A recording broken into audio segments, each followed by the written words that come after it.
And we are live. Yes, sir. All right, back like we never left. Guys, obviously you guys are watching Rooted in Sports, Swan Don, King Tiberius. I missed last Sunday. I had to take a little trip to Seattle. I went to see the sights, see the nature. Amongst other things, right? All righty then. But either way, today's gonna be really exciting because the NBA playoffs is underway, And they are rocking. They are yeah, they're rocking. rocking. These games Yeah, are. a lot of things we weren't expecting. man, we definitely can't wait to get into that, man. I watched the two games earlier today, man, and even this although they're down 3-1 now, but even this Denver Golden State game was a hell of a game. So yeah, man. Oh, yeah. So it's getting then crazy. Obviously NBA draft. I mean NBA NFL. Excuse me, NFL draft. It's here Thursday. We've been waiting on it. Yes, sir. The draft is here. So you guys tune in. We'll definitely be doing some live NFL draft coverage and just kind of analyzing pick by pick and just have some fun. Have a drink and just kind of coast through the night. So that is coming up. But first, obviously, we got to give you guys this intro that we pay so much money for. Word.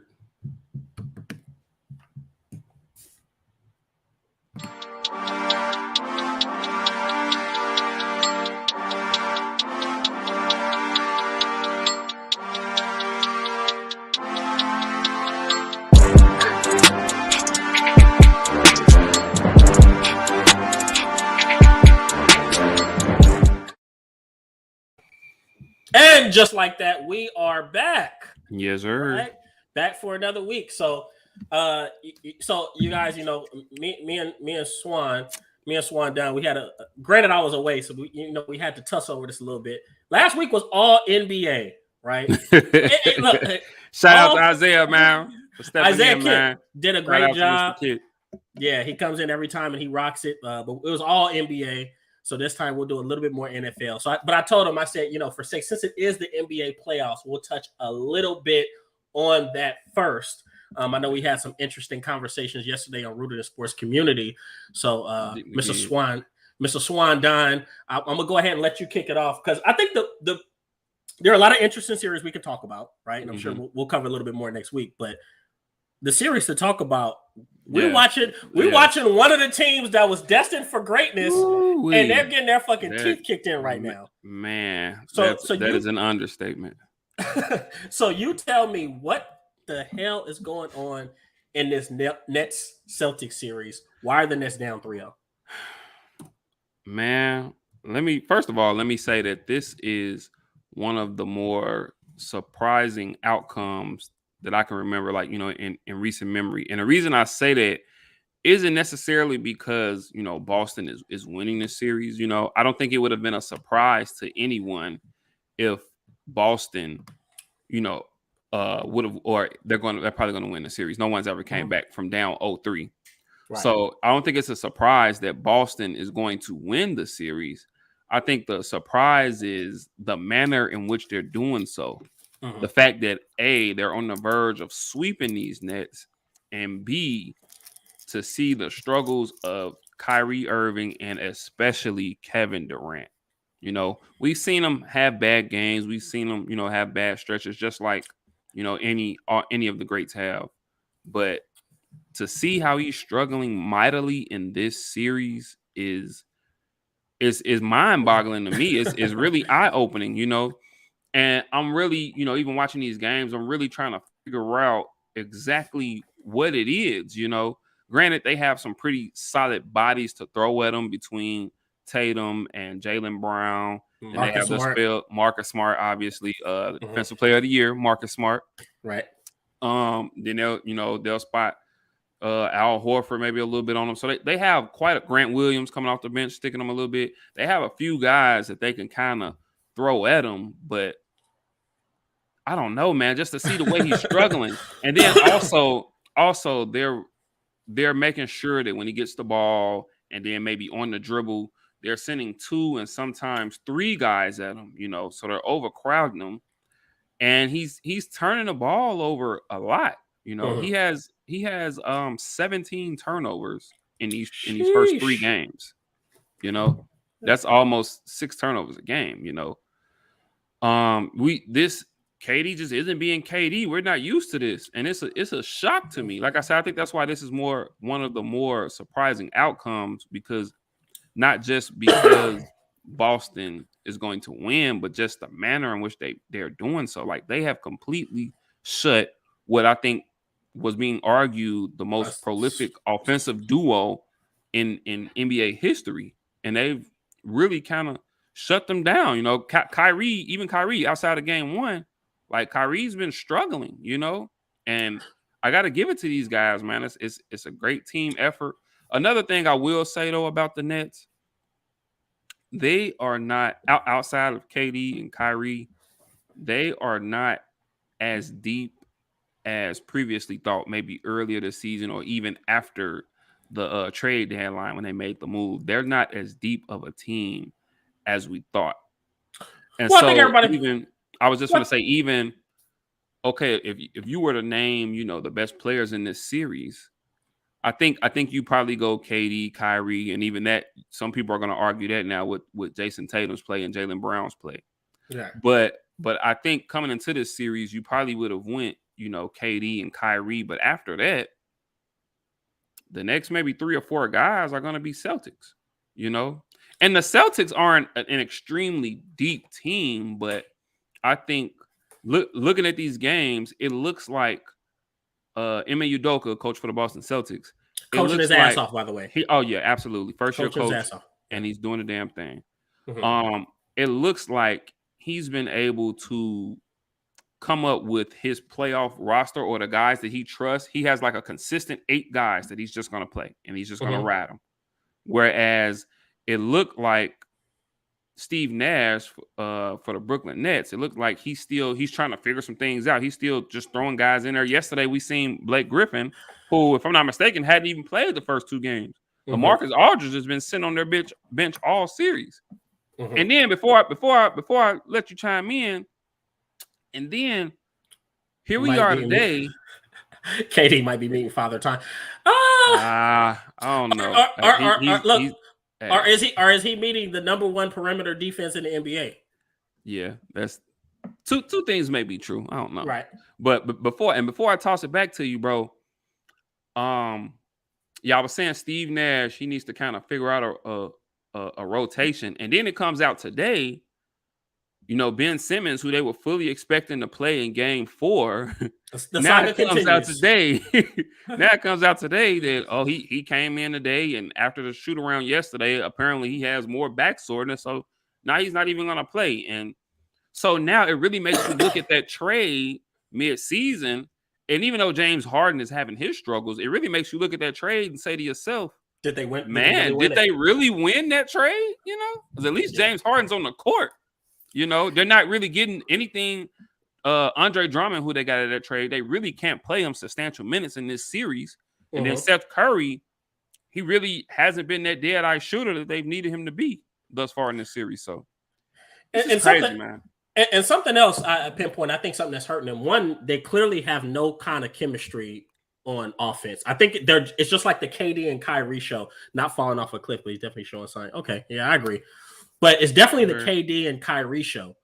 It's almost like they're just playing iso ball with just them 2 players, you know? Yeah. But I think they're hurt by not having that legitimate third option of somebody that can create offense on their own. Maybe they were hoping that maybe Seth Curry was going to do a little bit of that. I don't know. And maybe they were hoping Ben Simmons would have been here a lot sooner rather than later. Maybe he could have picked up the slack in that area, but that just hasn't happened. Now, my question for you, what do you think is the bigger issue? Lack of team chemistry? Or do you think, are there some doubts about Steve Nash as a head coach? Like, do you? Oh yeah, there has to be. So okay, so what are some knocks on? What are some things you've seen from Steve Nash that you're like, okay, this guy may not be ready to coach this team? So, you know, after the game last night, I was kind of thinking, and I don't know, you know, you and I, we've been talking sports for years now, and I don't know if you ever remember me saying this, but I remember saying to you before, and I've said this to a few people, that, and granted, he's not the head coach, but he's like the head assistant. a Mike D'Antoni led team will never win a championship. And he has his imprints all over this team. He's a Mike D'Antoni disciple. He is, you know what I'm saying? Yeah. He had his best years, obviously, in Phoenix under Mike D'Antoni.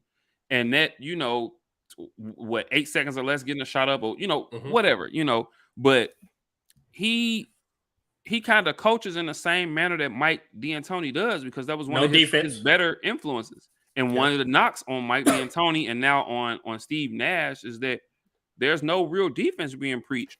Right. And on top of that, with this team, at least with most Mike D'Antoni led teams, they were getting out kind of running and gunning. So they were getting up a ton of shots anyway. Right. You know what I'm saying? They was getting up, 8 seconds or less. You know what I'm saying? With this team, it looks like it's so predicated off of one-on-one ball. It's so predicated on isolating Kevin Durant or isolating Kyrie Irving. And I just feel like Steve Nash is failing at actually running offensive sets and finding ways for Kevin Durant and Kyrie Irving to get easier shots, to get open looks. You know what I'm saying? To maybe get a few layups or something to kind of get them going. I don't feel like they're spreading the ball around. They're not. Yeah. Yesterday, and then yesterday, if I'm not mistaken, KD only took 11 shots. Yes, KD only took 11 shots. Which is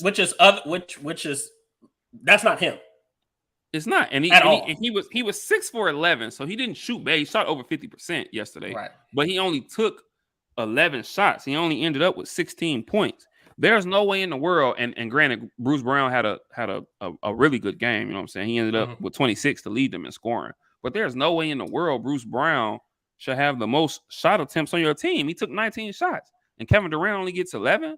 Now, granted, they were throwing multiple bodies at him at a time, but I think it's up to Steve Nash, it's up to that coaching staff to run some sets, to run them off some screens, to get figure some things out, to find some ways to get them some more looks, some easier looks. You know what I'm saying? So, well, I think they wouldn't win a game if Bruce Brown is leading them in shot attempts, and he had a good game. Well, I always felt like coming into this series, the plan was going to be to slow KD down and let everybody else just go. And obviously, it's the plan is working as written up. It is. And Marcus, and the thing about Marcus Smart, he's such a chess piece for him, because one minute you have him on Kevin Durant, and then you throw him on Kyrie Irving. Actually had a bad game too. I think he only scored 16 points. You know, the last couple games he's had a bad game. He was 6 for 17 from the field, 0 of 7 from 3. Sheesh. So the last couple games he hasn't played up to that game one effort that he gave.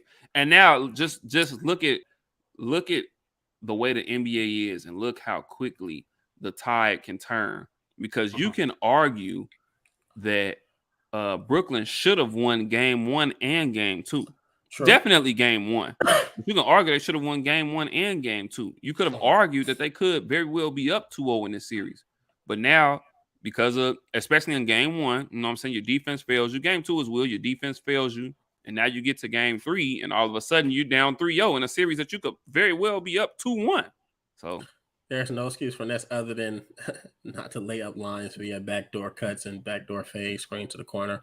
All eyes are on KD. So yes, I blame Nash lack of execution. Yeah, man. You have to throw some blame in this direction. Hey, look, but what did KD and Kyrie say? They don't need no coach. Kyrie said, "Man, I don't need no coach." You know what I'm saying? So they just getting what, you know. And then and even, you know, KD admitted post game that, you know, he's really thinking too much. And he is, because I think he had another 5 turnovers or so yesterday. You know what I'm saying? And he is. I know they're sending multiple bodies at him, but you can kind of see he's not reacting. He's not being that KD that we know him to be. He is kind of thinking too much. But with all that being said, I want to give credit to the Boston Celtics, to Ime Udoka. I want to give credit to them for going out there and being fearless. You know, living up to that number 2 seed in the Eastern Conference. You know what I'm saying? I want to give it up to them for defending their tails off. They had been playing the best basketball post All-Star break in the league. They had the best record post All-Star break in the league, and it's carried right on over into these playoffs. And they are a really dangerous contender. I'm not gonna. I mean, I like the way I don't know how I feel about a potential matchup next round against Milwaukee. I think that'll be, a little bit of a tougher series for them for a few different reasons. Tell me, how do you feel like they match up with? I was going to ask you that anyways. How do you feel like they match up with Milwaukee? Because that looks like that's where the road is headed. So with Milwaukee that might not have Chris Middleton, or if he's there, he's probably hobbled.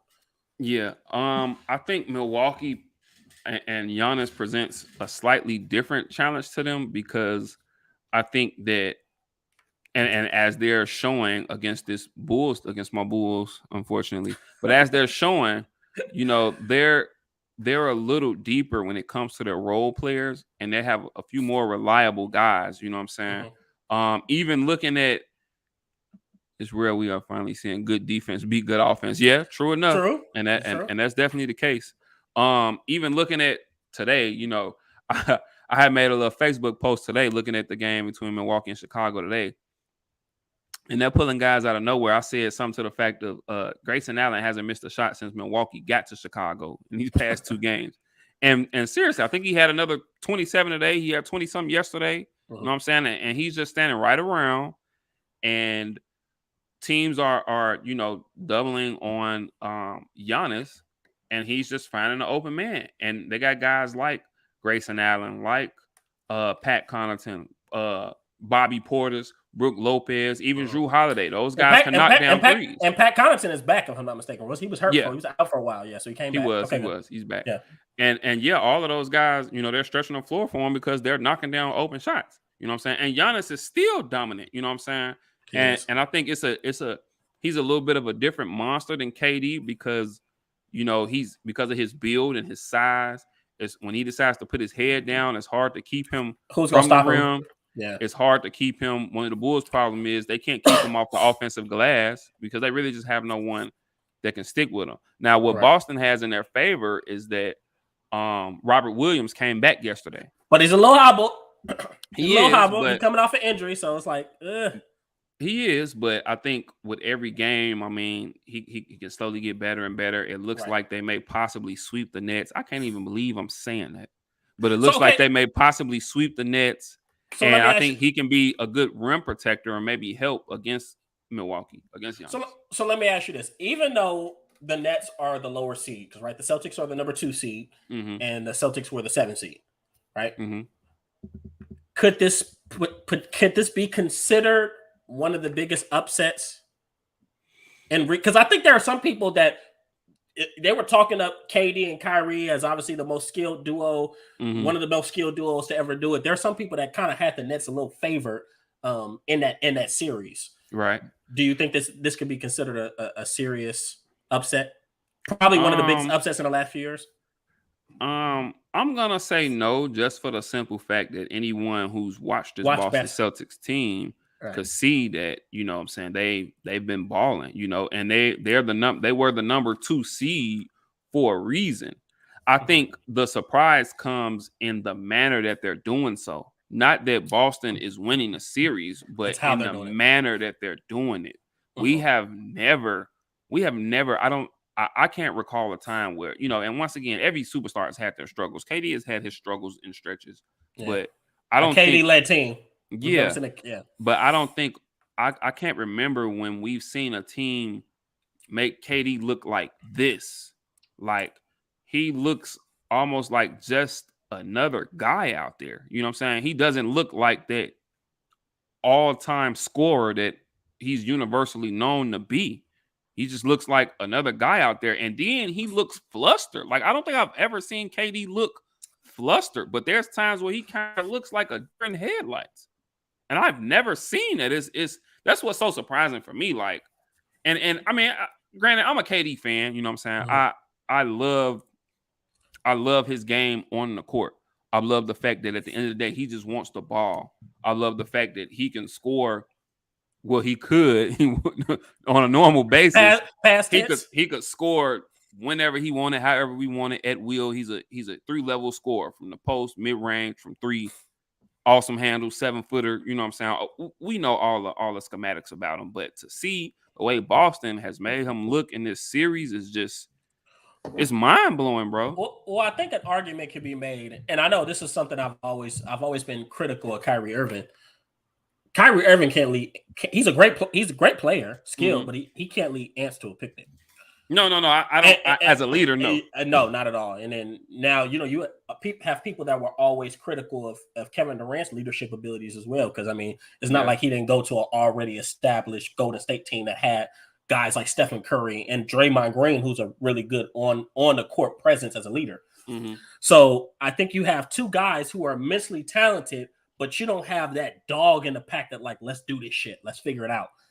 Mm-hmm. And another thing about the Nets too, schematically, and this may be one of the things that they miss about James Harden, and then possibly they need a point guard. They don't have a prototypical point guard. Yeah. You know what I'm saying?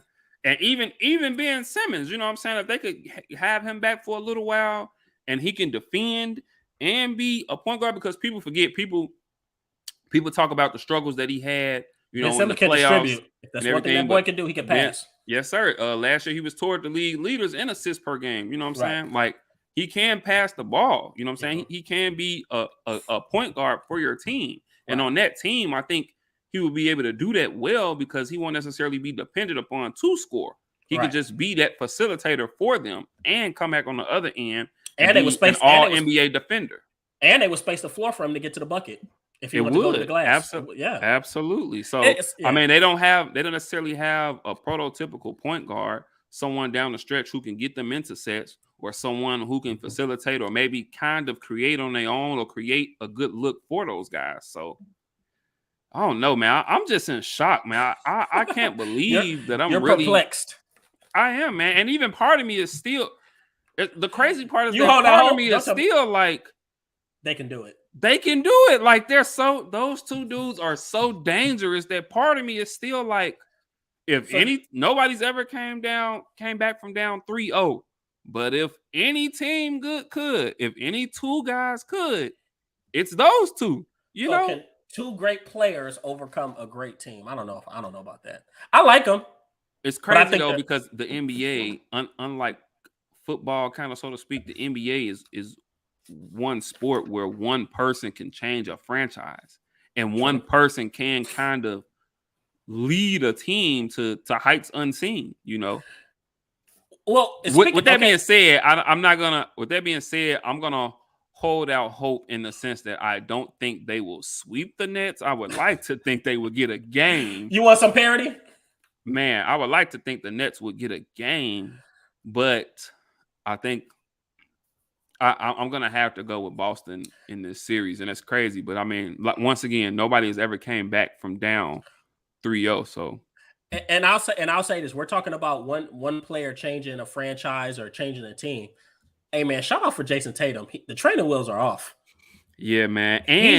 And Jaylen Brown. And in the fourth quarter of that game last night, he had about a 3 or 4 minute stretch where he was just, boom, take this, boom, step back, take that, boom, I'm going to get to the bucket and finish. Boom, I'm going to shoot this long distance three in your grill. And that's what I tell people all the time. We're seeing Jason Tatum take his place amongst the top 1% to 2% of NBA players of really being a superstar. Yeah. But there are times where I watch Jaylen Brown where I'm like, he kind of has the potential to be that in that caliber too. Absolutely, and he's more of a two-way player than when I see Jason Tatum pick up Kyrie Irving from half court. I said, "Oh man, this on these boys." And that's another thing that's been really impressive in this series. Not just to see the maturation of Jason Tatum, but how he's taken the challenge defensively. We know Jaylen Brown can kind of play both sides, but to see the way Jason Tatum is taking that challenge defensively is amazing, man. And like I said, I don't want to take anything away from them, bro. Like, shout out to Boston. Shout out whatever Ime Udoka has done that Brad Stevens couldn't, because I'm a Brad Stevens fan. I like him. But whatever he's done that Brad Stevens couldn't, I mean, shout out to those guys, man, because he got they are playing some ball. Hey, look. If I had Nia Long as my wife, I had my team would be top 2 in the Eastern Conference too. Hey, you know what?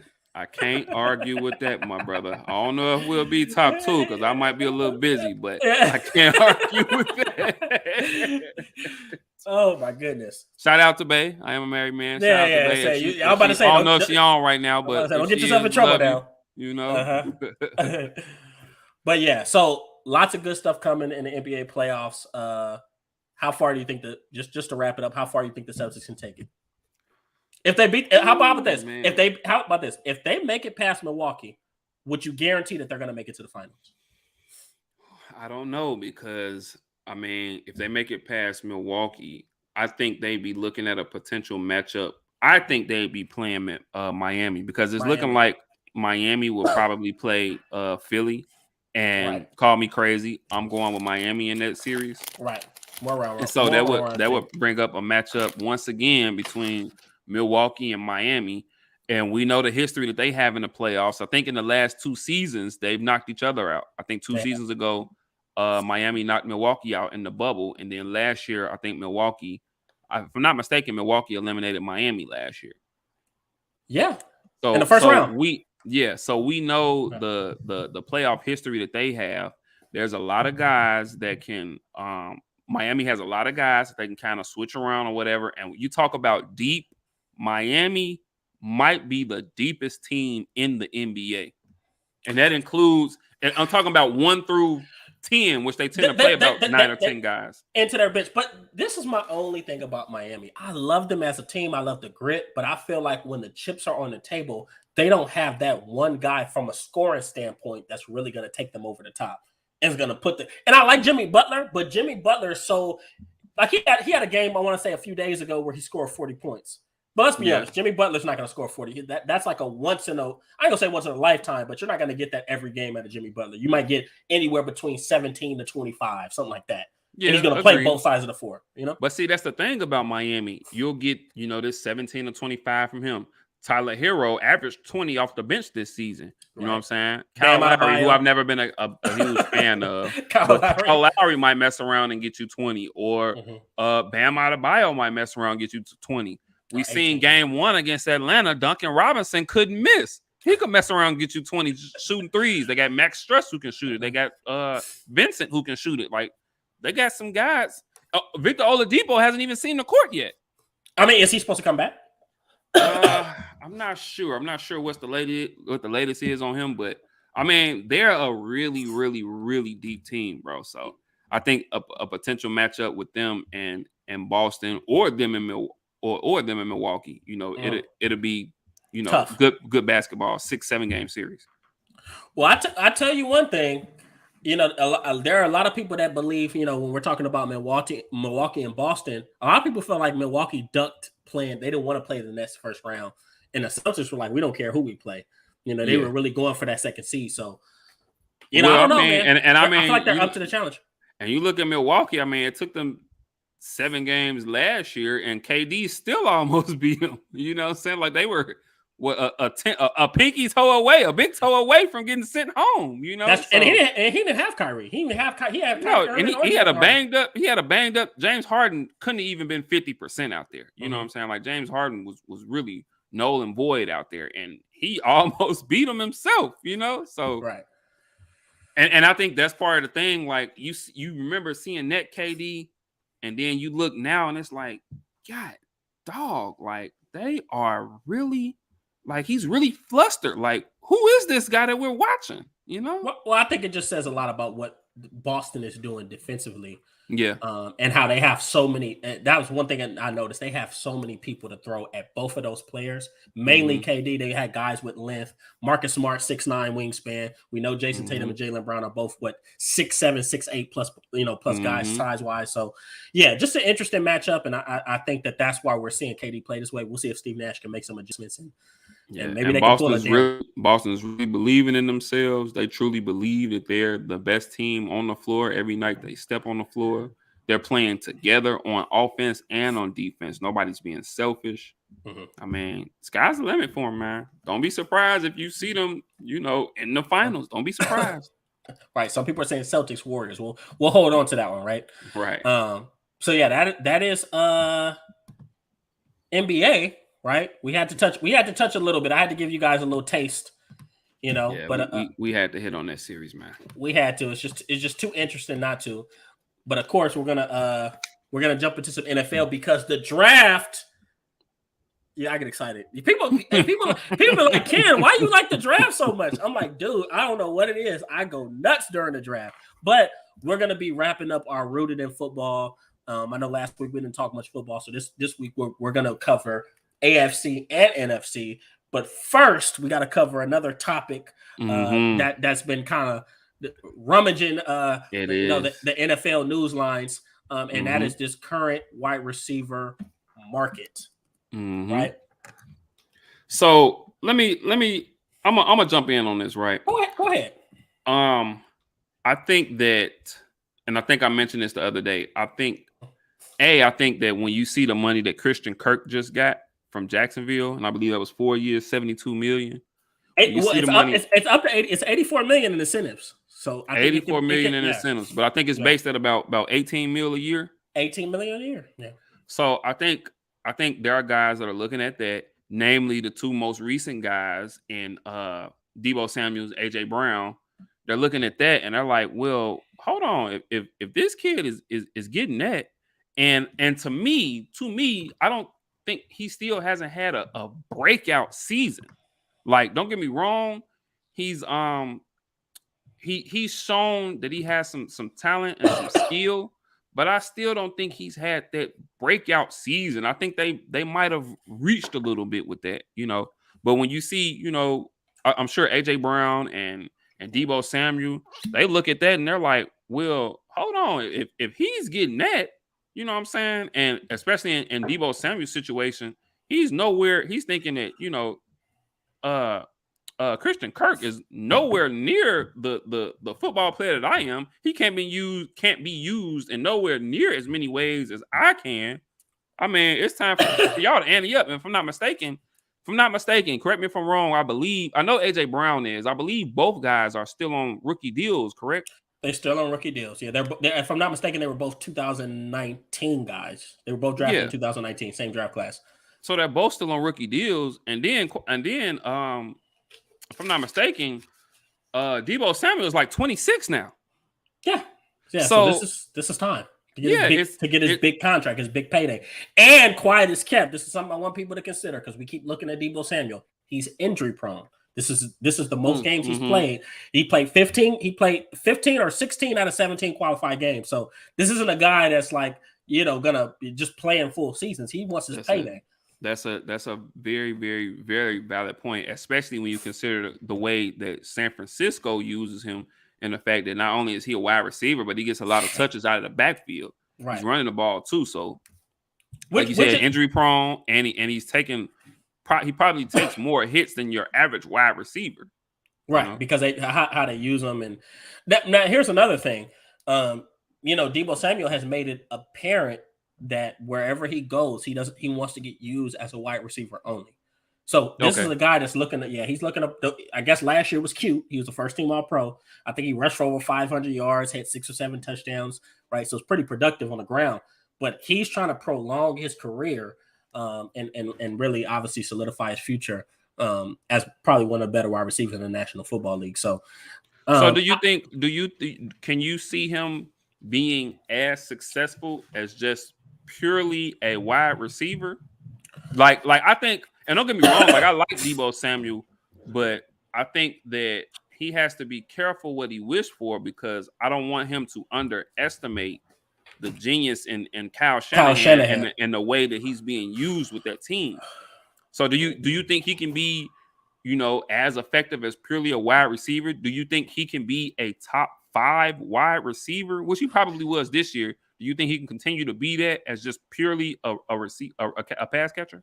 So I'll tell you this: I don't think he was a top 5 wide receiver this year. I think he was a top 5 player, and because of everything he gave you as a runner and as a receiver. But you know, I think you kind of hit it on the head when you said he better, you know, be careful what he wishes for, because Deebo Samuel, if you watch his game, he's gotten more refined. He's really gotten better as a route runner, but he isn't like this supreme route runner with the greatest of hands. He's more of a run and catch guy. You get the ball in his hands and you let him work. Because he's physical. He's physical. Exactly. So he's gonna have to go to the right type of situation where they give him a lot of screens, a lot of slants, He's not a guy that I expect to run post corners and fade routes and just beat teams deep. So whoever gets him is going to have to be creative on how they use him. Now there are some good offensive coordinators out there, so there are definitely many possibilities. But I don't know if his value as high as what it was this year when he was in San Francisco. But I think that he can go somewhere and still be a yearly 1,000 yard, 1,300 yard guy and be a Pro Bowler. That I do believe, but I don't know if he's like the upper echelon of wide receivers because I've seen so many guys that are just so much better in that category. And what about AJ Brown? Because I think almost even a little more so than Deebo Samuel. Like I think AJ Brown has earned a new contract. You know what I'm saying? AJ Brown is a stud.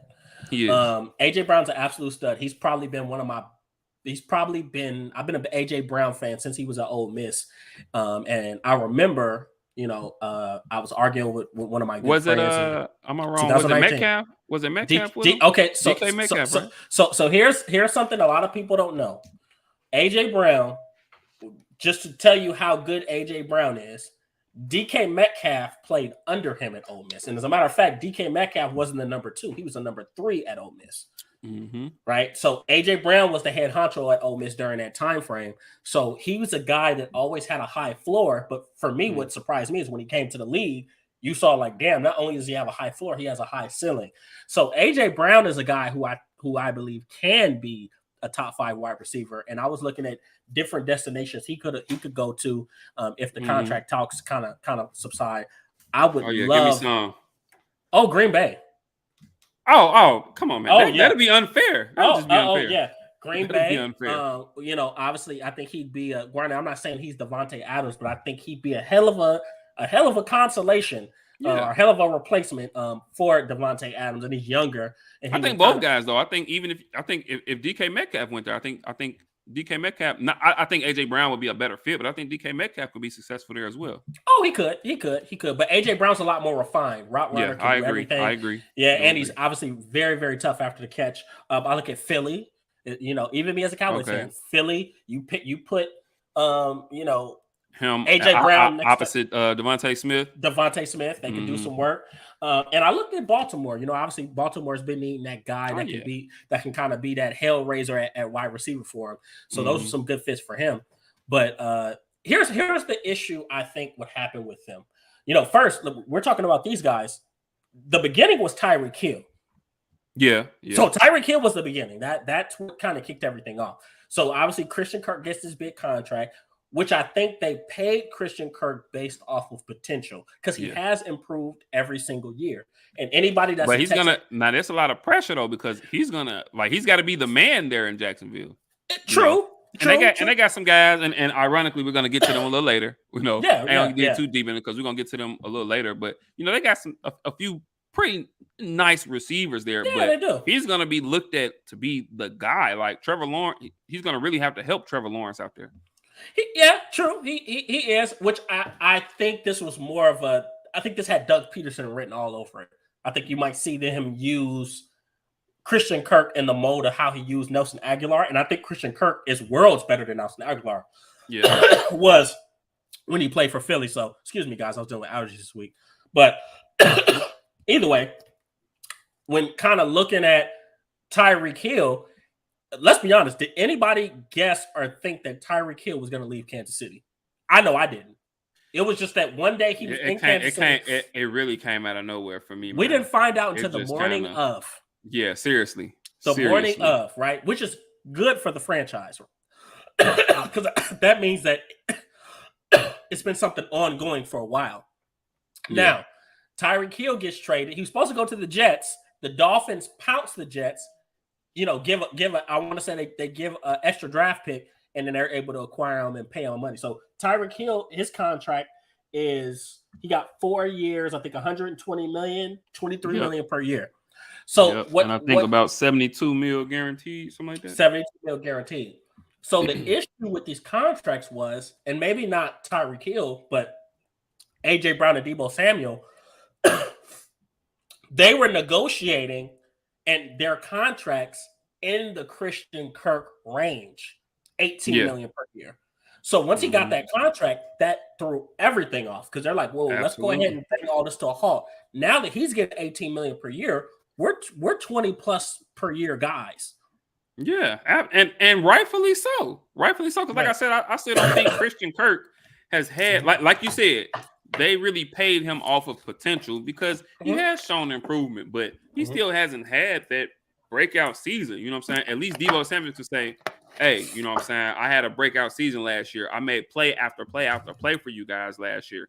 AJ Brown has been good for 2 or 3 years now. You know what I'm saying? So, I mean, I think I don't know how it's going to end up for either guys. I mean, from what I've been seeing, it almost looks as if Deebo Samuel is pretty adamant that he's not going back. Oh, yeah. Did you see the video where he was in the club? Yeah, when he was in the club and he was like, you can cut that. That's done, yeah. So what do you see is a good fit for him? And I know one team that, you know, is rumored, you know, a team that you happen to love, you know what I'm saying? But what would you see is a pretty solid fit for him? So that was one. So I picked 3 teams, the 3 Ds, right? So one thing I know about Kyle Shanahan is he doesn't go after superstar players. He goes after, he's kind of like Bill Belichick, where he goes after guys that fit his system. Okay. So I picked 3 teams: Detroit, Denver, and Dallas. And it's because I think you can not only get a first round pick, but you can get a player with the pick. So when it comes to Detroit has 32nd over. They're not going to get that number 2 overall pick. Deebo Samuel's not worth that. But Detroit owns the 32nd overall pick in the draft. Okay, maybe you acquire the 32nd overall pick and you package that with maybe like a 2nd or 3rd round pick, and you add in Armand St. Brown, the rookie they drafted at USC, who was looking like a stud. I bet you people are kicking themselves like, how did this guy fall to the 4th round? Yeah. Right. So that's one. You look at Denver. You can get one of their draft picks, and you can get Jerry Jeudy. Give Kyle Shanahan Jerry Jeudy and watch what he does with him. Now, do you think they would let Jerry Jeudy go? Yes, for Deebo Samuel they would. Man, for Deebo Samuel they would. Man. I think so. You know, so you get Jerry Jeudy, and for Dallas, so you pair him with Courtland Sutton. Okay. You pair him with Courtland Sutton, and once again, some creativity. You can use them in jet sweeps and do some things. Now, for Dallas, I actually have an interesting. So obviously, they get the 24th overall pick from Dallas. One, I don't like this pick as a Dallas fan. I don't like this trade as a Dallas fan. But as an NFL guy, I'll tell you what I think. They get the 24th overall pick from Dallas, but they also package that with maybe like a 3rd round draft pick and Tony Pollard, who I think is the epitome of what Kyle Shanahan wants to do on offense. He's a gadget player. He's a runner. At Memphis, Tony Pollard was a gadget player. He played wide receiver. He was a kick returner. He played, and I think running back, he never got more than 30, 40 carries per year. So he's the epitome of what Kyle Shanahan wants to do on offense. And I think he would instantly come there day one and become their lead guy. Remember, they lost Raheem Mostert. He went to Miami. Right. Yeah. So and I mean, you know, Kyle Shanahan, he circle running backs in there like it's nothing. You know what I'm saying? It's whoever he putting back there getting 100 yards. Listen to me. I could be back there. He's gonna draw up a scheme to get me. I might get about 60, 70. He's gonna find a way to get me some yards, you know. So he's probably has one of the more creative. He probably has one of the more creative, most complex. I heard somebody say this on Root of the Sports Community, and it's very true. He has one of the most creative run-based schemes the NFL's probably ever seen. Yeah, right. Absolutely. So, but here's the thing: we're talking about these guys. Guess what? There's another name in the fold. There's a 4th name in the fold that a lot of people aren't talking about, and I think this guy's the most underrated wide receiver in football, most disrespected, not talked about, and that's Terry McLaurin. Terry McLaurin skipping camp. Oh, okay. I didn't even hear about that. Yeah, Terry McLaurin is skipping camp, and he wants a new contract. And I could see them easily moving off of him because he's a really good player. I think he's a guy that's absolutely. I think he's on the cusp of putting himself in that top 8, top 5, maybe top 10. He's kind of right there. He's on that. He's right on that cusp of becoming a great wide receiver. But he can do everything: run routes. He's a deep threat. Yeah, he's been kind of getting nicked up a little bit here and there too. Nicked up here and there. He needs to kind of, stay healthy. But I mean, just overly talented kid. Yeah, take the top off. You know what I'm saying? Like I definitely like Terry McLaurin, and I think for Washington, if they were to lose him, I mean, it's bad enough they done went out and put all their chips in Carson Wentz's basket. But which we'll be talking about the Colts a little later. But I mean, yeah, I mean, if Washington loses him, I mean, they might get the number 1 pick in next year's draft. In all seriousness, bro. And I guess they felt that they were going to give this guy a full year. First of all, I've never seen. I wish I had people support me in life the way that people support Carson Wentz. Because he has believers in the league. And first of all, Colin Cowherd, who you can't tell Colin Cowherd shit about fucking Carson Wentz. Man, that's his boy. And I mean, I think it's just because Carson will have stretches where it's like, okay, all right, there's that guy. And I think a lot of people still kind of go back to in that season where they won a Super Bowl in those 14, those first 13 or 14 games before he got hurt.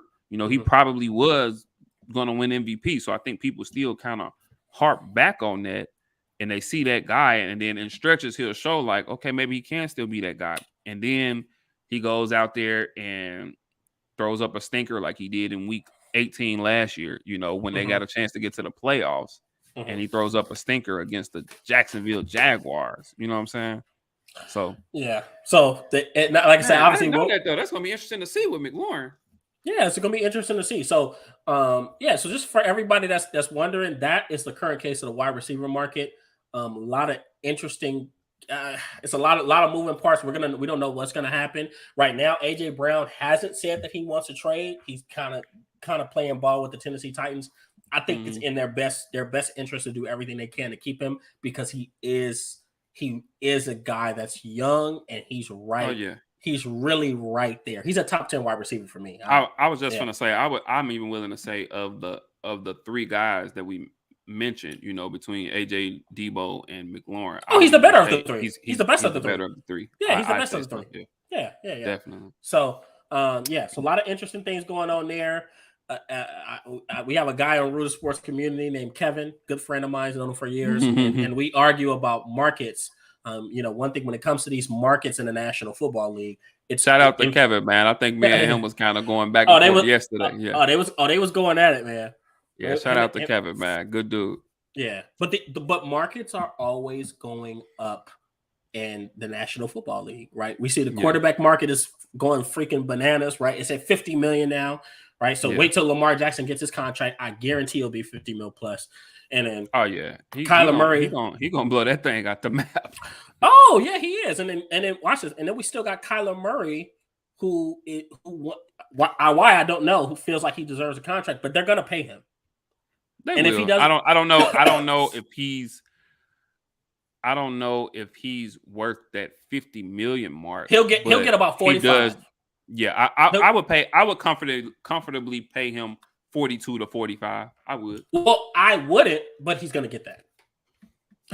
I don't know. I think I don't think I'll say this. That's another story. Go ahead. I don't think I was about to say, I don't think he's worthy of getting paid more than Deshaun Watson, or Deshaun Watson's got to do a contract. I don't think he's worthy of getting paid more than Josh Allen, more than Dak Prescott. I don't think he's worth getting paid that much. But once again, we'll see. He's going to get paid his money, and then we'll see how that market. So markets always go up. Inflation is a thing. So that's the wide receiver market. Word. And with that being said, guys, we're going to go ahead and jump into our Rooted in Football segment. And this week, we're actually, as you mentioned earlier, this week we're going to cover 2 divisions in NFL with the draft coming up this Thursday. So we're going to do the NFC and AFC South. So I don't know. I guess we can start with the NFC South. Let's do the NFC South. NFC South, and kick it off with Tampa Bay. Obviously, they won the division last year at 13-4. We got a turnover at the coaching position. Bruce Arians has been kind of moved on up and kind of sets the way for Todd Bowles. And I like Todd Bowles. I'm glad that he's getting another chance. He previously had a head coaching job in New York with the Jets. And I like Todd Bowles. I'm glad he's getting another job. Obviously, Tom Brady, after retiring decides, you know what, I'm gonna go ahead and come back and be me. You know what I'm saying? Did we think he was ever gonna leave? Nah, man, I didn't. Nah. But he better be careful because I'm sure his wife might be getting fed up, bro. But he made some kind of deal. Trust me. Yeah, he had to. But and speaking of deals, he actually just restructured his contract so to kind of help save the team $9 million in cap room. They picked up a few small names that could make a difference during the season for him. They got Logan Ryan. They picked up Russell Gage, who I think is a really good pickup as that third wide receiver. Keanu Neal. They got the 27th pick in the draft. Yeah, they do. I think, and obviously you would know far better than me. Two of the positions that I was thinking for these guys is tight end because Gronk still hasn't made his decision yet, and then they lost OJ Howard to, I believe, Buffalo. They did. They lost him to Buffalo. They lost OJ Howard, and then guard as well. You know what I'm saying? On the O line. So tell me, what do you think about this team for this 2022 season, man? And where could they go in the draft? Well, they're in a good position because they're really gonna essentially return a lot of the same players. Granted, you said you just mentioned some of the players that they have added. They were really right there with the Rams, who ultimately went on to win the Super Bowl, and they did that, and they were almost beat the Rams without Chris Godwin. So you get a healthy Chris Godwin back. I know they just gave him a contract. They franchise tagged him, and if I'm not mistaken, and then they signed him to a 3-year deal or something like that. 3-year deal as well. They had the number 2 ranked offense, the number 5 defense. You have your guy, and that's what a secondary that I think struggled. Exactly, with a secondary struggle. And here's another thing: I think they're getting younger, right? So they're returning a lot of guys, but Jason Pierre-Paul, I don't see them resigning. But they're gonna remember they drafted a kid in the first round last year out of Washington named Joe Tryon, who actually showed some juice. So he'll replace Jason Pierre-Paul as the. I don't think Ndamukong Suh is coming back either. No. I think they're trying to get a little younger in certain positions in the trenches and definitely on the edges. Tom Brady's gonna be Tom Brady, right? I think if I'm not mistaken, they signed Giovanni Bernard. They got Giovanni Bernard. Brought him back as well as Fournette's coming back. Ronald Jones left. Which Ronald Jones, I think he stayed on Bruce Arians' shit list anyway. I don't think Bruce Arians ever really. Which was funny because like Ronald Jones. Which was funny because at first it was the other way around. Ronald Jones was actually praised, and Leonard Fournette was on Bruce Arians' shit list. But obviously once they made that Super Bowl run, yeah. So once again for them, it's not. We know they're going to be competitive. I think they're one of the top 2 teams in the NFC. So I literally have. I guess we can say we have the Rams at 1. I think I have Tampa Bay at 2, Green Bay at 3, maybe Dallas at 4. But for them, it's an enigma of what they draft with the 27th pick. They can go a number of different ways. You hit it on the head with Gronk. We don't know what's going to happen with him. But to me, even if they do keep Gronk, they have to draft a tight end because you have Gronk that's getting up there in age. Yeah. And you have Cameron and injury prone. And you have Cameron Brate, who I love, consummate pro. Yeah. But Cameron Brate's getting up there in age too. So I actually had them going tight end. It's I know one of the top ranked, if I'm not mistaken, the top ranked tight end in this draft is Trey McBride from Colorado State. If you watch his tape, really well-rounded guy. He actually loves blocking. I think he's an inline blocker first, but sneaky, athletic, big, huge oven mitt hands, strong hands, can catch in traffic. He's a threat run after the catch. One thing we know about Tom Brady loves tight ends. Yeah, obviously. He loves his tight ends, right? They gonna play all the way to the third, fourth tight end on the roster. He can stand to add a few more pounds, but here's the thing: he's coming into a tight end room with Cameron Brate, who I already think is a good pro and will start for most teams, and possibly Rob Gronkowski. If he comes back, exactly. So he's kind of in a no lose type of situation where maybe you have to wait behind Gronk and Cameron Brate, but how long are you really waiting behind them? And if not, you're going to get to play a little bit sooner, and you get that veteran leadership, that veteran presence from Cameron Brate. So that's what I have for them. I think he fit in perfect with that team. I think it's a good safe pick for him at 27. Or they could trade back and get more. Who knows? Yeah. So question, and I mean, obviously we're going to get to the rest of the teams in this division, but safe to say that it's their division to lose. It is. It's their division to lose because everybody's kind of licking their wounds. Yeah, we'll talk more about them, but I mean, next we'll talk about New Orleans. But there's no Sean Payton. To me, Sean Payton is one of the best head coaches in the National Football League, and now he's retired. He's gone. Yeah. Carolina's in a flux, and Atlanta is in full fucking rebuild mode. So I mean, seriously. look, watch this. Marcus Mariota's their starting quarterback.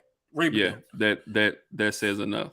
All right, cool, man. And speaking of Sean Payton, we can jump into the New Orleans Saints. And as you just mentioned, Sean Payton retired. And I think he just took a break. I still believe he's gonna come back at some point, but another story for another day. We'll cover that when it happens. Right. But now they moved on to Dennis Allen. They got 2 picks in the first round, 16th and 19th for a team that went 9-8 last year. I think they're gonna go ahead. It looks like they're gonna move forward with Jameis Winston as their starting quarterback. It looks like from all reports they're gonna really try to play Taysom Hill almost as a tight end. I'll take it. Yeah. I think it's an interesting try. Use his skill set. He's a good versatile athlete. He's not a quarterback. Yep. And with that being said, they signed Andy Dalton in the offseason. They also signed Marcus May, Daniel Sorensen, because they ended up losing both of their starting safeties. And Marcus May is a good pickup for them. A damn good pickup, yeah. And I think Marcus Williams went to Baltimore, and then obviously Malcolm Jenkins retired, and great career, good on him, man. He'll go on and do great things. Right. So getting into the draft for these guys, I actually had an interesting question. So, and for me in the draft, I thought, possibly safety maybe. Mm-hmm.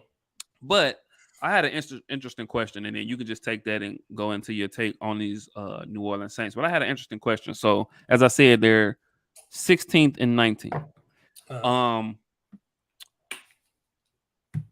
I think, and obviously pre-draft, I think it's safe to say that Kenny Pickett will probably be gone by then. Yes. Although I don't think he's, may not be top 3 or 4 or 5, but Kenny Pickett will probably be gone by then.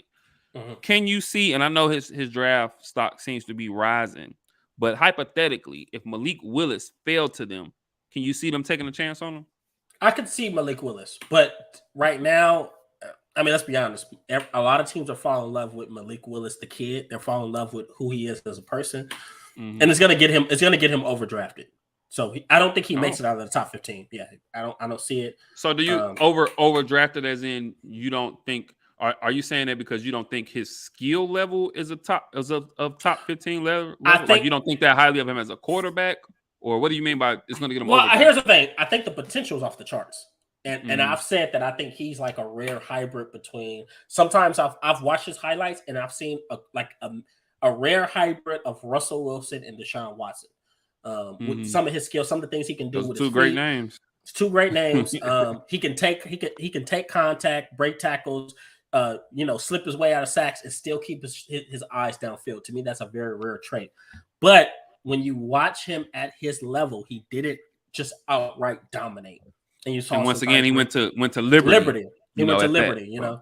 So that's my questions about him. But let me say this in the humblest of ways. I fell in that trap before because I'm going to tell you guys this. When Josh Allen came out of Wyoming, and Josh Allen did not look great his last year at Wyoming, which is a lower level, I was very critical of Josh Allen. Now we're looking up. He's one of the top 4 quarterbacks in the National Football League. So sometimes even though a guy comes from a lower level, sometimes if they have the potential and the skill set, they just need the right coach and the right foundation, and they'll figure it out. So and time, because I think they kind of took their time with Josh, and they seen him improve, and now he is who he is now. Exactly. So, but as far as New Orleans where they're at, I guess I can say quasi rebuild too. They still have some good defensive pieces, and they still have some things in place. Good offensive line, but I think Michael Thomas has to stay healthy. He has to, and first of all, we're going to see how this year works out because last year there was a lot of back and forth between Michael Thomas and the Saints organization, whereas some people were thinking that he was possibly even going to get traded. So this year is going to be big for Michael Thomas reestablishing. He's the guy they already paid. They already paid him. But he's going to have to reestablish himself as one of the top guys in the National Football League, because the last time Michael Thomas played was his big year in 2019, where he was the head honcho. He was essentially, for that year, was the number one wide receiver in football. So we're going to see how he rebounds. Alvin Kamara, he kind of had a up and down season, was still productive, but he missed about 5 or 6 games. And he took the most carries that he's ever taken in his career. Right. So and then I think also, like, with Michael Thomas, and it's almost like a running back thing, seeing how in those back-to-back seasons he caught so many balls. I think he set the reception record, if I'm not mistaken. He did. So it's almost for me, that's almost equivalent to, like you say, like a running back having a 2,000-yard season. But all those receptions that he had, and taking all those hits. Now it's just like, okay, is the man body breaking down? Like, can he handle that? So like you said, I think it'll be interesting to see him coming back into this season, and then full time with Jameis Winston. I think it'll be interesting to see how he performs this year. Well, one thing I tell people about Michael Thomas is that we watch Michael Thomas perform at high highs with what's his name? Is it Traquan Williams, Traquan Davis, or something? I forgot the other. I don't even know the kid's Smith, name. I think Traquan Smith. There you go. Yeah. Traquan Smith was his number 2, and so I mean, it wasn't like defenses weren't double, tripling him, and he wasn't getting as much attention as possible. So Mike Thomas is taking a beating, and he's definitely taking on a lot of volume. So now he just has to get his body right. So we're gonna see how he comes back. Obviously, once again, Alvin Kamara. They had their All-Pro guard, Andreas Pete. He had some injuries last year. We're gonna have to see what they do at offensive tackle as well. You're right. So for them, in and out, and now you mentioned they have Dennis Allen as a head coach. I'll be honest, you guys, I'm not a big Dennis Allen fan. Dennis Allen took over the Oakland Raiders. He got hired when I was just gonna ask you about his previous job. Okay, for Oakland Raiders, when Hugh Jackson should have been the guy, they hired Dennis Allen instead, and obviously he did an abysmal job. And he was a defensive coordinator, defensive-minded head coach, and they had a terrible defense. So, he actually is as a defensive. Yeah, I was just gonna say, now New Orleans, they still, they've been a pretty solid defense now. I think that's something. That's why I think, although they got some questions, I still think that they're a team that could possibly, in the NFC, battle for a playoff spot. True, but we're gonna have to see how he does with that top job. Some guys are meant to just be great coordinators. Yeah. Not great head coaches. So we're going to see. It all starts at the top. We'll see how that works out. And they still got question marks at quarterback. I like Jameis Winston, but can he stay on the field for one? That, and plus one thing about Jameis Winston, as we know, is he's talented. He can throw the ball downfield, but sometimes he'll turn that thing over, and he'll have these moments where these blunders where you're like, dude, what are you thinking? Talented quarterback, but you root for him, but you don't know. And I think it'll be interesting to see too, because before he got hurt, those first 5 or 6 games of the season last year, he was playing pretty solid. You know what I'm saying? And they were playing pretty solid. But they got hurt. It resorted to Taysom Hill, and we seen how that went. You know what I'm saying? As good as a gadget guy as he is, good as the skills are that he does have, I think they're making the right decision by letting him move on and using him in other spaces, because he's not really a true quarterback to me. No, he's not. And if anything, you're limiting yourself if you don't use him in those roles, because he's shown how effective he really can be. So I like that for Taysom Hill. But for them, for the draft, honestly, I had them. They have the 16th and the 19th pick. Right. I know they made a big trade with Philadelphia. With the 16th pick, I had them taking. This is actually gonna shock some people. I actually had them taking Matt Corral. Quarterback out of Ole Miss, yeah. After taking Matt Corral out of Ole Miss, that high? Whoa! That high? Why not? It's a reach draft. Clearly, so think about that this. Is a reach. So think about this. If Malik Willis and Kenny Pickett are off the board, Matt Corral's all that's left. Unless you don't think they're reaching for a guy that they could probably get in a second round? Well, you don't think he would be there? Well, there's a chance that you could see a Detroit or somebody take him in the back end of the first round. He's a talented kid, and actually, going into the preseason, going into the offseason, there were some people that had Matt Corral tapped as the number one quarterback prospect in the draft. Wow. So, and he's a kid that can do it all. West Coast kid, adequate size, 6'2", 210, 215, athletic, has a strong arm, can make all throws in the field, and he got better every single year under Lane Kiffin. So I think he can come in, maybe sit. He obviously needs to sit for you. He's not a guy that you probably want to play right now, but he's a guy that you could probably sit for a year and probably, see how he develops behind a Jameis Winston or Andy Dalton, who I think Andy Dalton can be at least a good temporary bridge quarterback if you want to turn to him and let him run your offense. So I had Matt Corral at the 16th pick, and at 19, I had them taking a kid named George Karlaftis for Purdue. He's the DN. He's a DN. Yeah. He's a DN. Really interesting prospect because he's still kind of figuring things out. He's a bull rusher. Really strong guy, explosive first step.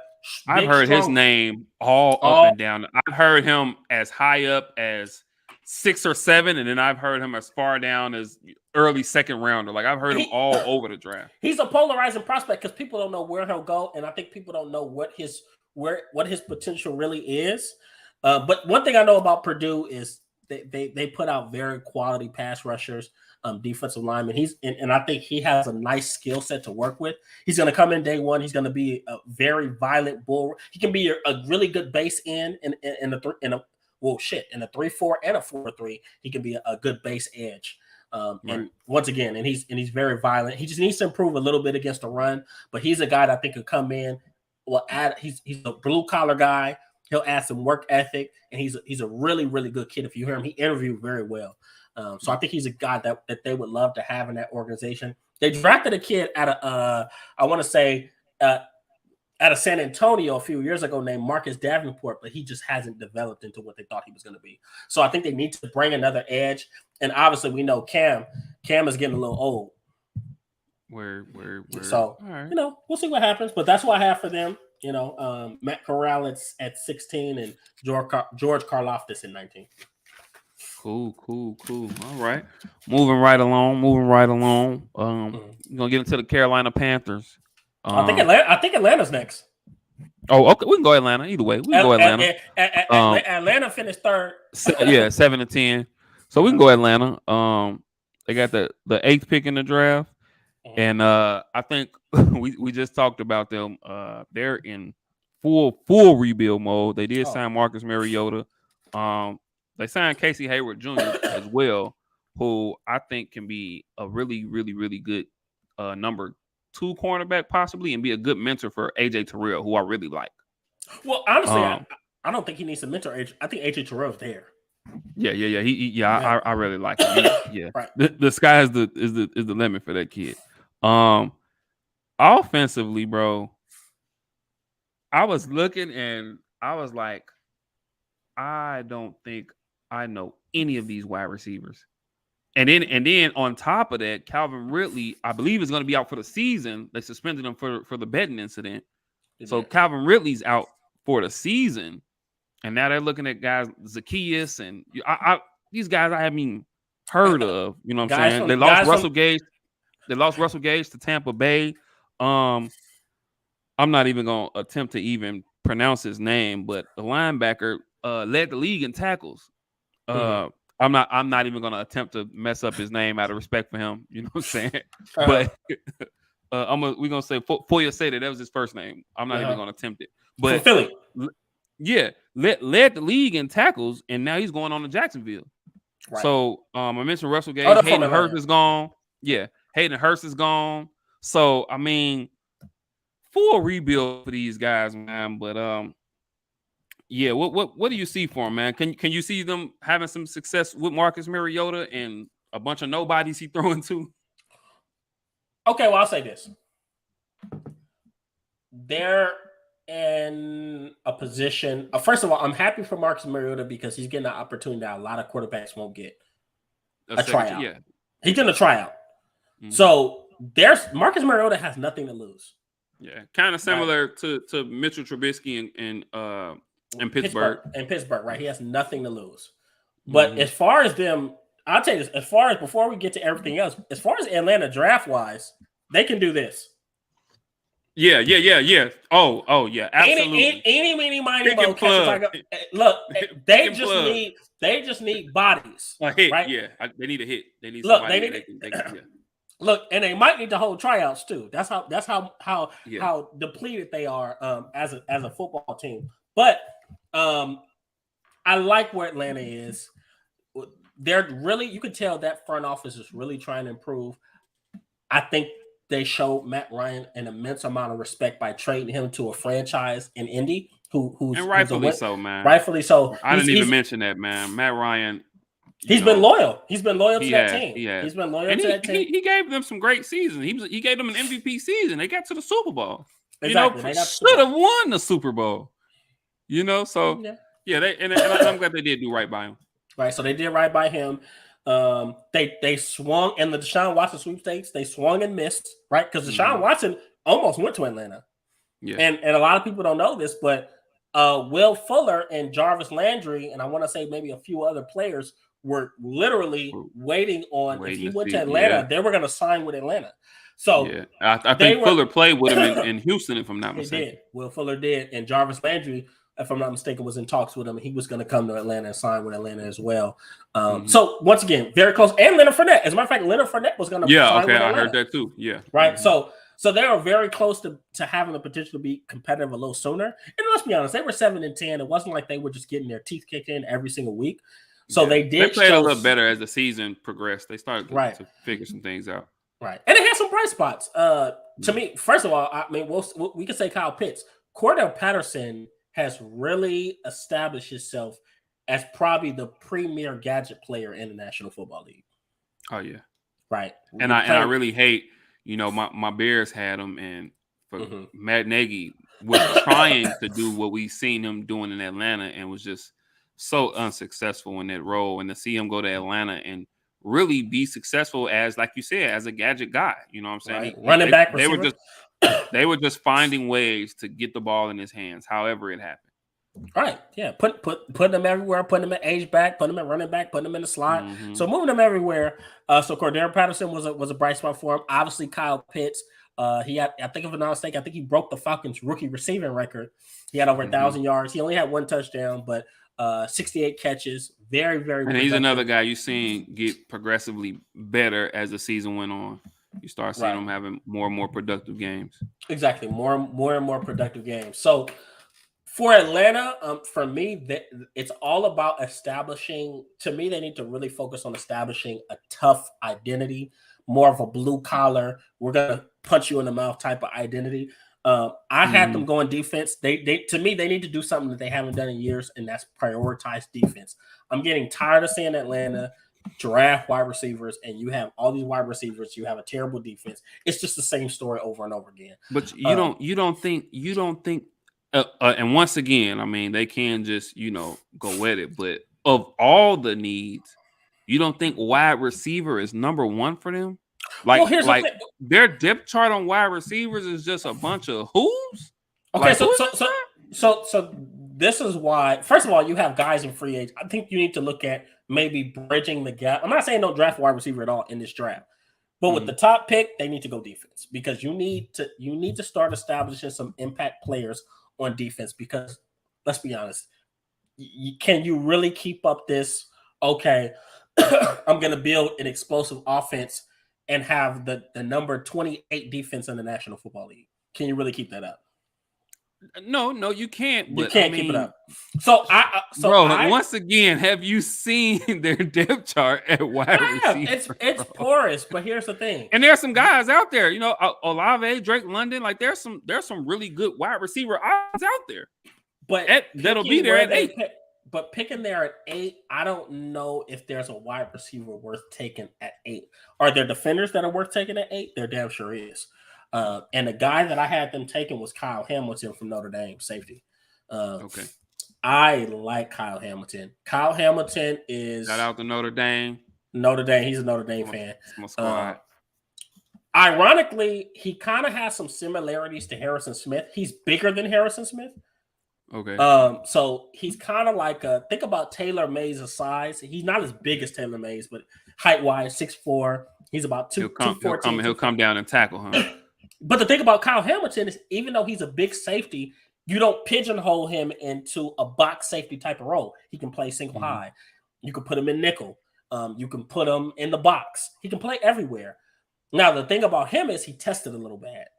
So I think he ran like a 4.7, 4.8. But when you watch him on tape, he's all over the field. He's instinctual. He has ball skills. He can tackle. He can do everything. And he's a leader. And he has a very high football IQ. So if you get a guy like that and you plug him into your secondary, this isn't like Keanu O'Neal, who's a run and hit guy. Keanu O'Neal can't. Yeah. Keanu O'Neal has no ball skills at all. He's almost a linebacker. He really is. That's why he's like, I want to play safety again. I'm like, okay, well, I mean, you really were always a linebacker. But either way, so I got Kyle Hamilton because I think that for them, they need, especially on the defensive side of the ball, they need a culture rebuild on the defensive side of the ball and really add some names and add some players that can have an instant impact in that area.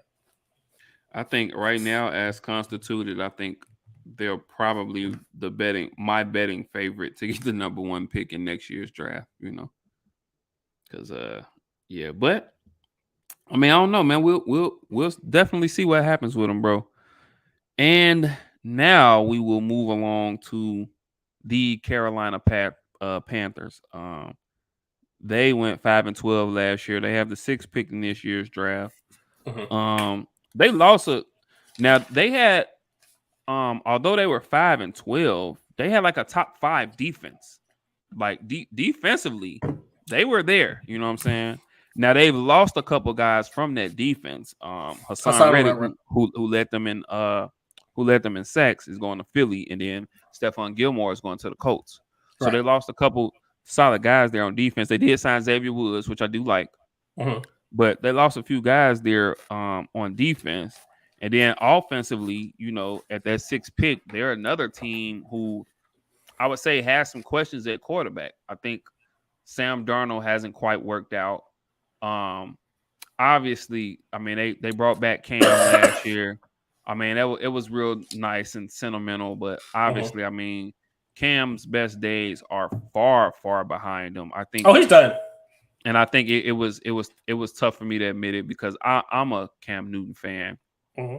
But I think that at best he's definitely a backup, and at best he's maybe a goal line guy or someone you can kind of bring in sporadically here or there. Maybe he'll rush and get you 3 or 4 touchdowns around the goal line or some or short yardage or 4th and 1 or something. You bring him in for QB sneak or something. But I think his days as a starter are over. But with that being said, once again, 6th pick. Could you see them getting Kenny Pickett, number 6, from Pittsburgh? No, because I think Carolina is in a position. I guess it kind of sounds contradicting because their head coach, who formerly coached at Baylor, he's coaching for his job at this point. And I don't know why I'm forgetting his name. It's Matt Rule. Right? Yeah. He's coaching for his job. But I don't feel like the answer for them is to go to quarterback, because I'm gonna tell you guys this, and maybe you can call me a homer. Sam Darnold looked really good in the beginning of the season, and they started like 3-0. They were 3-0 when they started. Yeah. But the thing is remember what impacted Sam Darnold was Christian McCaffrey got hurt. So you had him in a position where he was getting comfortable, and Christian McCaffrey was the obviously was the face of the offense, but he got hurt once again. If they are to have any success, Christian McCaffrey's going to have Christian McCaffrey's have to be there, right? And now you've doubled down. And to me, I had Carolina. Anyone that knows me knows going into the season, I had Carolina trading Christian McCaffrey. Because I felt like you could get some value for him, and maybe you can use that in draft picks to kind of rebuild your roster. But you've doubled down and you said Christian McCaffrey's going to be our guy. Now the offense is going to have to run through him. He's going to have to be able to take on the volume that comes with that. I don't think the answer for them is to go another quarterback because I don't think anybody in this draft can be their savior in that way. You run it back with Sam Darnold or whoever else you sign. I have to look at who else maybe they sign in free agency, and we'll see what else they do. But you run it back with Sam Darnold. See if Christian McCaffrey can stay healthy. You still have weapons. You still have DJ Moore, Robbie Anderson, right? And I know they drafted a wide receiver last year. They definitely got some weapons offensively. They have weapons, yeah. And on the defensive side of the ball, they actually have strong foundational pieces. Shaq Thompson has established himself as one of the better linebackers in this league. Brian Burns, I think, is slowly putting himself in that Aaron Donald, Khalil Mack type of category where he's becoming a high impact defender. Mm-hmm. Right. And then you got Jeremy Chin at safety. Jeremy Chin, the safety. Right. Mm-hmm. They re-signed Dante. And he's still young too. This is year 3 for him, I think. Year 3, year 3, year 4. So they still have a lot of flexibility. They're not a terrible team. To me, they're not a team that needs a full rebuild. They just need a few tweaks at certain positions. And honestly, we need to see what they can get out of the quarterback position. So when it comes to the draft, I had them going offensive tackle. I had them going Charles Cross out of Mississippi State. He's a guy, he's kind of like Tyron Smith a little bit, where he was a right tackle in college, but you look at his athleticism and it just breathes left tackle. Right? Nimble, light on his feet, extremely athletic kid. I could see Charles Cross eventually making the transition to left tackle because that's what Carolina needs. Carolina needs they have a lot of needs offensive line. I know they added Chubba Hubbard last year at running back. Maybe they can do a little bit more at tight end. But if you're picking that high, either you're picking a defender, which to me they already have enough corners because you signed Dante Jackson and you drafted a corner out of South Carolina last year with a top 10 pick. You're either going linebacker or you're going offensive. J.C. Horn, right? Yeah, J.C. Horn, exactly. Yeah. So for me, I have them going. I have them going offensive line and taking Charles Cross out of Mississippi State. Okay. And once again, just for our viewers that are watching, I mean, like we said, this is obviously Tampa Bay's division to lose. I think we can agree that they're far and away the best team in this division. I think I agree with you, like you said earlier, maybe outside of the LA Rams, I think they're probably the second best team in the NFC.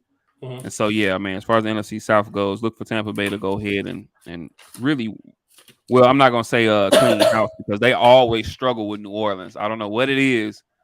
They got swept. For the second year in a row, right? Second year in a row. So, I mean, I don't know what it is about New Orleans, but New Orleans just has Tampa Bay's number. But Tampa Bay should win this division, guys.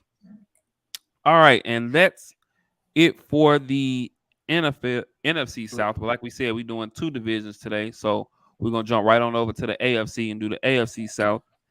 And we'll start with a team that I really like and a coach that I love in the Tennessee Titans and Mike Vrabel. 12-5 last year, won this division. They got the 26th pick in this year's draft. They haven't really done a ton in free agency. I think one of the questions for them is Julio Jones. I don't know if he's going to go back or if they're just going to cut bait. Obviously, we were talking about earlier the situation with A.J. Brown.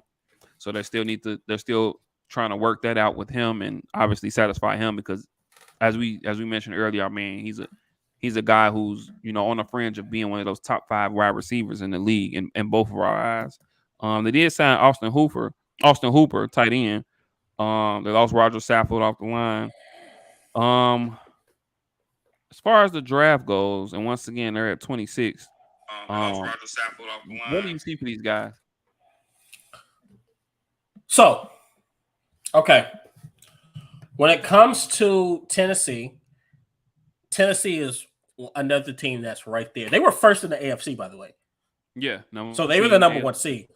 And lost to eventual AFC Super Bowl representatives, Cincinnati Bengals, right? And I want to say they sacked Sam Darnold a good 9 times. Not Sam Darnold. Did. They sacked Joe Burrow. Burrow. They sacked Joe Burrow a good 9 times. But Tennessee is a team that I think for them, first of all, their main priority needs to be AJ Brown. That needs to figure that out because he is okay.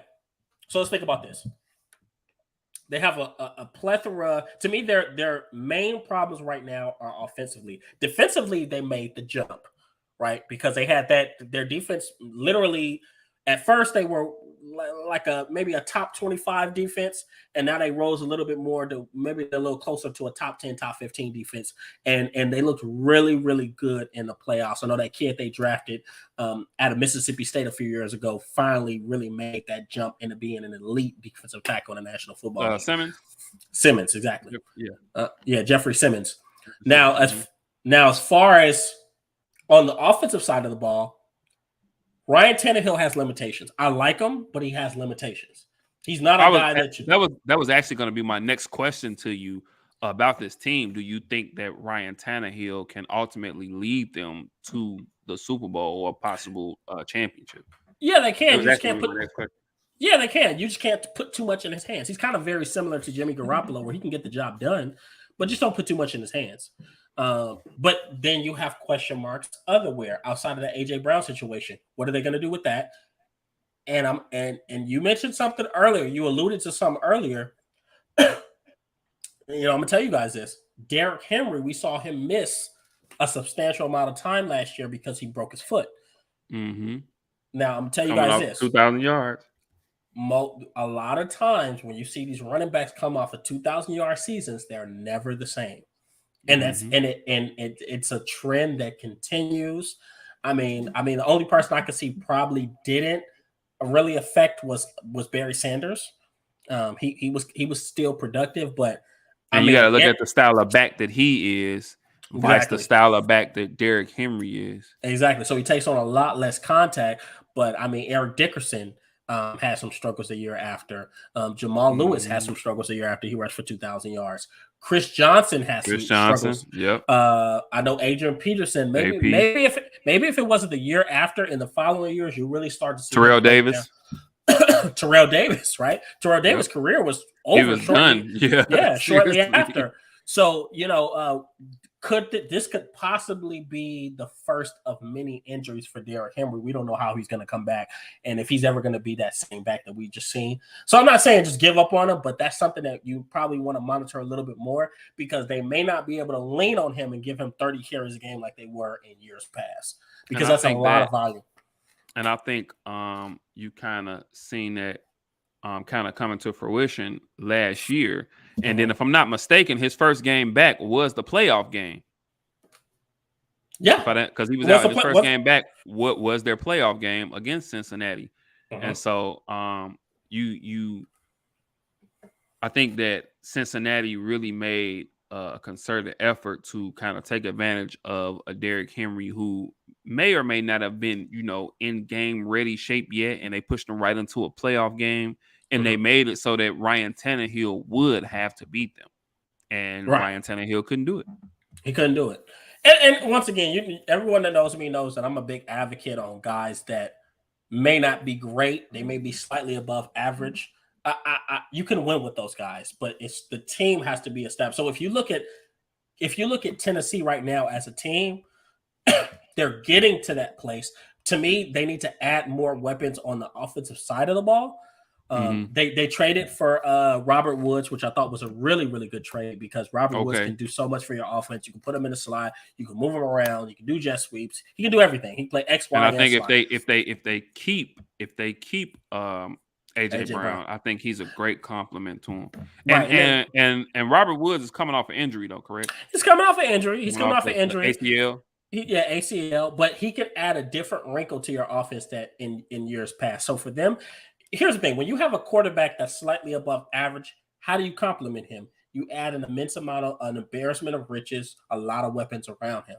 So if they continue to add a little bit more in the draft, a lot of guys around him, I think they'll be okay. It's ironically enough, here I am talking about wide receiver. I think you want to make a strength. So last year, defense became their strength. Their defense stepped up when Derrick Henry got hurt. Let's make no question about that. To me, you need to go ahead and you need to strengthen a strength because offensively, you're still figuring things out. You can add things in later rounds. So actually, in the draft, I had them adding a linebacker because I know they lost it. They lost the kid they drafted. I want to say his name is Evan, Rashid Evans or whatever. The kid they drafted. Out of Alabama. Evans, Rashaan Evans. Yeah, the kid they drafted out of Alabama a few years back that really didn't pan out. But I had them add. I think he went to Atlanta. Actually, crazy enough, I believe. Yeah. Don't quote me. He might have. I know he went to a team. He went somewhere where he's gonna fucking play. Right. So, but I had them taking Quay Walker out of Georgia. And granted, they have the 26th pick. Quay Walker is a kid. Obviously, he played next to Nakobe Dean, who's a little bit higher coveted of a prospect. But Quay Walker is a kid that's kind of like a ball of clay. He has the adequate size. He's 6'4", 240. He runs a 4.5 40. He's a fast guy. He's rangy. He's instinctual. He can blitz. He needs to have a little bit more better play power. Now, sometimes his eye, even though he's instinctual, his eyes can fool him sometimes. So he can kind of misled on plays. He's a little bit more potential. He's kind of like a boomer bust type of prospect. But hell, it's a 26 pick, 26, 27 pick. What do you have to lose? So.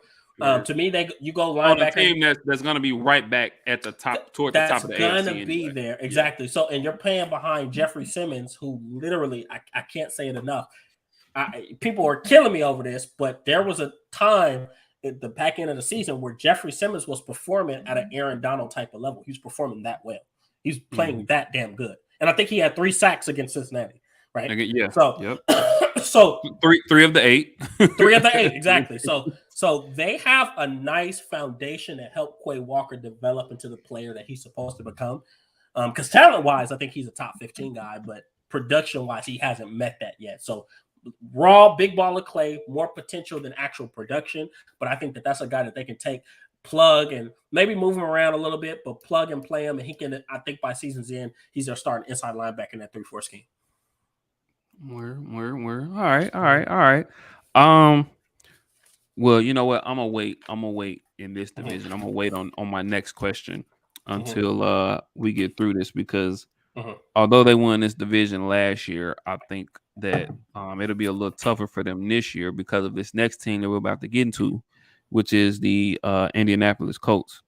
They finished second in the division last year. They don't have a first round pick though. They don't pick until the second round, I believe, pick 42. They made a couple splash signings this offseason. One being bringing in Matt Ryan to replace Carson Wentz, who was only there for a year and just didn't work out. I alluded to earlier, week 18, they win and they're in, and Carson Wentz went out there against the worst team in the league, team with the number 1 pick in this year's draft, Jacksonville Jaguars. And stuck it up. Put up a stinker. I think he threw 2 picks and just all together just put up a stinker. They didn't get it done, missed the playoffs. But they went ahead and brought in Matt Ryan, who I really, really, really love for this team. I really love for this team because I do think Matt Ryan can still make throws, but I don't think he'll be asked to or relied upon as much because they got that, as you like to say, that bell cow back there in Jonathan Taylor. They also signed Stephon Gilmore to a defense that is just obviously littered, and I mean littered with talent. And so to add a Stephon Gilmore, who I mean easily is the top 2 or 3 cornerback in this league, I think that's great for them. Like I said, they picked 42nd, second round. What do you see for this team? And I know that's a pretty deep part in the draft. It's a second-day draft pick, but what do you see for this team? Well, they're going to continue to be competitive. I say they're a playoff team. I say this all the time. They're the playoff team that missed the playoffs. Yeah, they did. Absolutely. They have no reason why they should have missed the playoffs. They have one of the top 3, literally one of the top 3 defenses in the National Football League. And probably one of the, I think you can argue, one of the top 2 or 3 defensive players in Darius Leonard. Oh, exactly. 100%. Darius Leonard, and then they drafted a Kwity Paye out of Michigan last year, who's slowly but surely coming along. I think he's going to be kind of similar to Rashawn Gary, where you might see him kind of take 2 or 3 years to develop. But we can't say enough about Jonathan Taylor. Jonathan Taylor was the number one back in football. To me, I think we can say it's a toss-up between him and Derrick Henry. He looked really, really, really good last year. They still have a top offensive line, still figuring things out. And then you add Matt Ryan, who, I argue with Atlanta fans all the time. First of all, Matt Ryan's a future Hall of Famer. And I think and I know a lot of Atlanta fans who are really tough on him, who really don't like him. And I'm gonna tell you this. You can be bitter if you want to, but you could do a hell of a whole lot worse than Matt Ryan. Matt Ryan has been productive. He may not be perfect, but now he's going to a better situation. So I like that Atlanta did good. And he's been a consummate professional from the moment he came out of Boston College. A consummate professional. Consummate professional. Now for Atlanta, once again, not Atlanta, for Indy, my biggest questions is, one, I guess they'll have to soul search why they lost those games against Jacksonville. And here's another game that they lost that was pivotal. They lost against the Las Vegas Raiders. They're one of the reasons why the Las Vegas Raiders made the playoffs. Right. They lost the last two games. They was Oakland week 17. Well, Las Vegas, yeah. I'm sorry. Vegas. No, trust me, I do it too. Yeah. Vegas week 17 and then Jacksonville week 18. Yeah. And once again, just on themselves. They don't need nobody else. Win and they were in. And they lost to a Las Vegas team without Darren Waller. Yeah, exactly. Right. So they lost to, they got to do some soul searching. Shout out to Derek Carr. They paid him some money. Shout out to Derek Carr. Yeah, and he earned it. I was arguing with a guy on Facebook. I'm like, man, Derek Carr is like that. Anyways, another loss. And you heard me talk about this a few weeks ago when we talked about the Chicago Bears. We'll see how they transition without Matt Eberflus as defensive coordinator. Yeah. Now they got a respectable replacement in Gus Bradley, who I like. But Matt Eberflus really built a culture there as far as tough. Like, we're going to smack people in the mouth. We're going to rush the pass. And we're going to stop the run. And he's a big part of the culture of the team that they built. So we're going to see kind of how they progress without him. I think they're in good hands, but, and obviously Darius Leonard's developed and, I think that's interesting too, because Gus Bradley, he's a guy that likes to blitz, if I'm not mistaken, right? He does. So you'll see. He gonna send some guys, right? So you might see Darius Leonard have 5 to 8, which he's done before, 5 to 8 plus sacks with that football team. So that's going to be big for him. So they don't have, and they're littered. I'm just looking. They're littered with names defensively. You mentioned Kwity Paye. They got DeForest Buckner. They just signed Yannick Ngakoue. Yep, Yannick Ngakoue. We mentioned Darius Leonard. They just signed Stephon Gilmore. I mean, they got guys all over the place, man. So ironically, like, once again, I had them going defense. I had them picking a defensive player at 42nd, a guy that could possibly slip into the first round, but I think might fall to him in the second round as well. His name is Logan Hall. And I think Logan Hall would be just the perfect prospect because Gus Bradley plays a multiple defense. I've seen him do 3-4, but I've also seen him do some 4-3 things as well. Logan Hall is a guy that can be a base strong side defensive end in a 4-3 and on third down slide into the 3 technique. And in a 3-4, he can be your 5 technique. So he's a very versatile guy, run stopper, actually has a pretty good pass rush acumen for such a young guy. He's a tweener. He's 6'5", 278. He's a little too small to be a full-time defensive tackle and a little too big to be maybe just you want to linchpin him and just put him as a defensive end. So I think he is a guy that will kind of be the chess piece that they need to match up and plug and play with Kwity Paye and Yannick Ngakoue and some of the other guys that they have on that defensive line and DeForest Buckner. Right. So I have a question here. Now I'm gonna throw that question out there. And obviously we're gonna get to the other 2 teams in this division. But I think obviously the Titans and Colts are the class of this division. What I'll say is that for me personally, them getting Matt Ryan, them getting Stephon Gilmore and adding him to an already really, really solid defense. They obviously we talked about Jonathan Taylor, and then they got Michael Pittman and I can't think of the Campbell, Paris Campbell. You know what I'm saying? They got some really nice whenever he can stay healthy. Yeah. But they got some really, really nice offensive tools to go along with a really, really good defense. Can you A, see them challenging for this division, and then B, can you see them possibly being a top seed in the AFC? Because I really, really, really like what this team has done. Yes, they can. And I say that because they have the best defense in their division. Even though Tennessee's made a jump, let's not make no mistake about it. The Colts as a defense are head and shoulders better than they are. Agreed. Right? Right. So, and then now, I think an argument can be made that they have the best quarterback in that division. Yeah. I think there's no argument there. Yeah, I mean, Matt Ryan's the best quarterback I would take him over Tannehill. Yeah, Matt. So you have the best quarterback, the best defense in that division. Jonathan Taylor is either neck and neck or he's right behind Derrick Henry as far as a runner. And you're giving Matt Ryan something. And Matt Ryan's never had a running back the caliber. And I love Michael Tanner, but he's never had a running back the caliber what Jonathan Taylor is right now. Yeah. So you're putting him in a situation essentially where he really just has to play pitch and catch and really put the ball where it needs to go. Michael Pittman is a consummate pro. He may not be just the most elite of elite guys, but for most teams, he's a 1B or an elite number 2 wide receiver. Very reliable target possession guy, can run routes, big catching radius, right? We have another kid who I compare coming out in the draft, Drake London, and I think Drake London is Michael Pittman, but more athletic. So once again, that's not to shut down or make Michael Pittman look any less than what he is, but I believe Pittman in Michael Pittman. Pittman. USC. Ohio State, right? Oh, he went to I was USC. Okay. He went to USC, like, SC and then London. Yeah, okay, yeah. Yeah, and his father was a running back in the National Football League. I remember, Played for Tampa Bay, I believe. Tampa Bay, right? Big buff dude, right? 6'1". Yep. So they got some weapons. They're losing T.Y. Hilton. So T.Y. Hilton is looking at. I have heard T.Y. Hilton is talking to the Cowboys. Pittman is a nice piece on the winning team. Exactly right. Yeah, absolutely. Right. So they're not that far off. I think this off, if they really focus on maybe adding, you have a lot of veteran guys. Let's not forget. I'm gonna tell you guys something. Odell Beckham is still out there.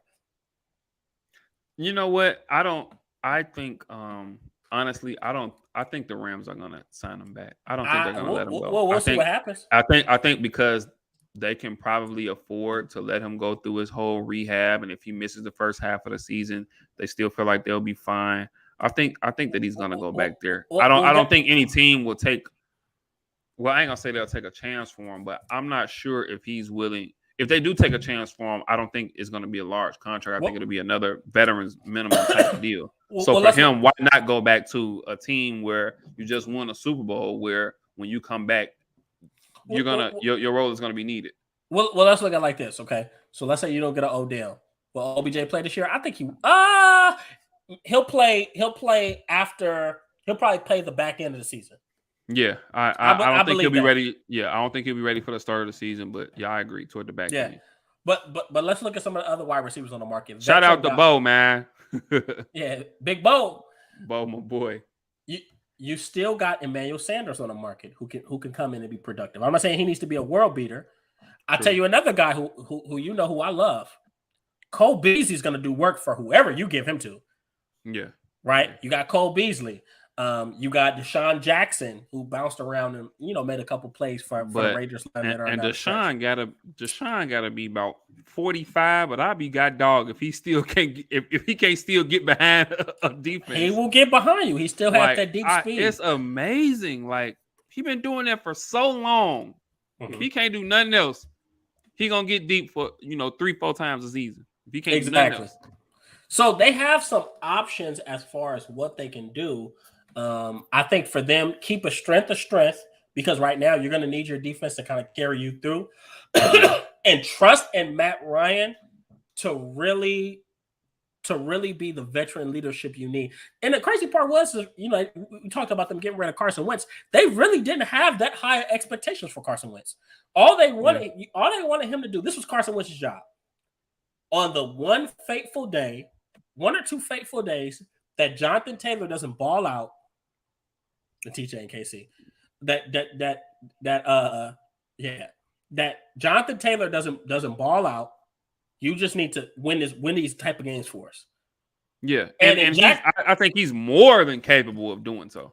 Well, he's talented enough. I don't know if he's capable enough anymore. We'll see what happens. Oh, Matt Ryan? Oh, no, I was talking about Carson Wentz. Oh, no. I'm sorry. Well, that's what they expect. No. Well, that's what I expected of him. Yeah. So, but Matt Ryan is going to thrive in that. I think this is going to be a lot easier for him. He's going to have a lot more time. You got a strong running game to lean off of, and I don't care if nobody says Matt Ryan will put that bitch down the field.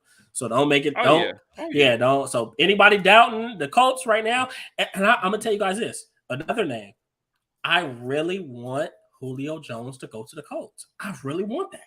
I think that'll be a nice reunion. I would really love it with Matt Ryan, and I think that it would be their best chance to win the Super Bowl together. Yeah, I think that'll be a really nice reunion for them. I'm not gonna lie, man. They are. I'm not gonna say they'll come out of the AFC, but they're my sleeper team in the AFC. This Colts team. Yeah, they're a threat. Team. Yeah. So all right. Moving on, we're gonna get into the Houston Texans.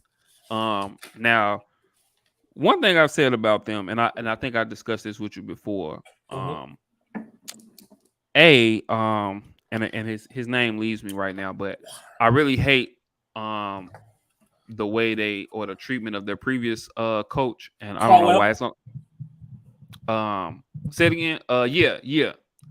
David Culley. My bad. I said Caldwell. David Culley. Yeah, David Culley. I really hate the both talking about you and your water jug. I really, really, really hate the treatment of David Culley and how they absolutely set him up to fail. And I know me and you have talked about this even on the show, I believe. And I think that I think you were saying so much to the fact of it's kind of a job that David Culley took, knowing, the stipulations, knowing what was going on, and knowing, what his fate was probably going to be. He knew he was a transition guy. I think that's what you were kind of saying. Right. So with that being said, then they go and I don't know. I feel like this hire was more damage control. And don't get me wrong, I love Lovie Smith. Obviously, I'm a Bears fan, and this is the guy that led us to the Super Bowl. You know what I'm saying? I love Lovie Smith. You know what I'm saying? But since then, we've seen him in Tampa Bay for a little while, not that successful. And we seen him. He got this job behind being the head coach at Illinois, and didn't find any real success there at Illinois. So I almost look at this as, they hire one African-American guy kind of as a transition guy, only to go to the next one who, and once again, I love Lovie Smith. I don't think Lovie Smith deserved this job. I think there were better guys, even of color, even if they wanted to do some damage control. There were better guys, even of color, that they could have went with than Lovie Smith. Now, let me ask you this: were there better guys that would have took the job? Okay, I mean, you might have a point there because I don't. A Todd Bowles, a Byron Leftwich, Eric Bieniemy, none of those guys probably would have took the job. Okay, because Houston's toxic right now, right? It's not like a lot of people that want to touch that job. So I feel like Lovie Smith was the guy that was like, "Fuck it, I'll do it," And he's qualified. He's qualified to be a head coach in the National Football League. He may not have been the most deserving person for the job. But that's one thing we have to look at. Some guys, Byron Leftwich pulled his name out of the Jacksonville Jaguar race. And I ain't gonna lie, I almost thought that was just a match made in heaven. Oh yeah, I wanted it so much. I thought that was a match made in heaven. I wanted it so much, but I think for him, he's gonna be patient. And he's going to get the job that he wants, and as he should, as he should, right? So I think that's a little bit of what you're seeing, and obviously they chose Lovie Smith. They were going to sign what's the quarterback? Oh my God, coaching high school or something. It's gonna come to me later, but and see that's another thing. If they would have genuinely signed him to be their head coach, come on, man. But they interviewed him last offseason. What's his name? I can't think of his name, bro. I know who you're talking about too, bro. But anywho, they went 4-13 last year. Yeah. They went 4-13 last year, but that can be a little deceiving because this team fought. This Houston Texans team, they fought, and you know what I'm saying, they weren't just rolling over. You know what I'm saying? Right. David Culley had these guys truly out there battling. They kind of stumbled upon a kid in Davis Mills who was pretty solid last year, as a rookie, and I think that they're really going to see exactly where he's going to go this year, and really kind of, I think this is the year to really see exactly what they have in him. He's going to get a 1-year tryout. He is. With that being said, they have the 3rd and the 13th pick. And for them, I almost kind of equate them to Atlanta in the sense that there's a lot of places that they can go with this. You know, I feel like they can go O-line, they can go edge rusher. I feel like they definitely need a running back. They're looking at they have Rex Burkhead, and then they signed Marlon Mack this season in the offseason. So I like Marlon Mack. I do like Marlon Mack. I do. And I think you'll see him and Burkhead kind of splitting carries. Burkhead maybe be the 3rd down back for him or whatnot. Cornerback. I think it's a lot of places they can go with this team, but with this draft pick. But they got 2, fairly early picks in the draft here. So what are you thinking for the Texans, man? Where are they going? So I think you hit it right on the head. They can go a lot of different positions. I had them hitting both sides of the ball in the trenches. I think that's where you got to focus. If you're rebuilding a team, you always start with the trenches, especially if you feel like you have the quarterback. They're going to give Davis Mills a 1-year chance. He showed some of his worth. He was a 3rd-round draft pick, if I'm not mistaken. So it wasn't like they were, expecting a whole hell of a lot out of him. But they're going to do everything in their power to try to make the transition as easy as possible. This is a full rebuild for them. They own 2 first-round picks. I forget what. Third. I know they own. They 3rd and 13th. 3rd and 13th. Okay, perfect, exactly. Yeah. So with the 3rd pick, I had them taking the offensive tackle out of NC State, Ikem Ekwonu. And if you watch him, he's really, really athletic kid, physical run blocker. He's a road grader. Like, dude is really, really physical. I was watching his highlights the other day. And my boy Akeem Stank Joyner tagged me on Facebook on one of his highlight tapes, and I was watching some more. But he's a kid that is kind of like the offensive tackle that you saw Detroit draft last year at Oregon, where more of a run blocker early on, but he has the athleticism and tools to be an elite and pass pro. So I think this is a kid that they'll draft and bring along.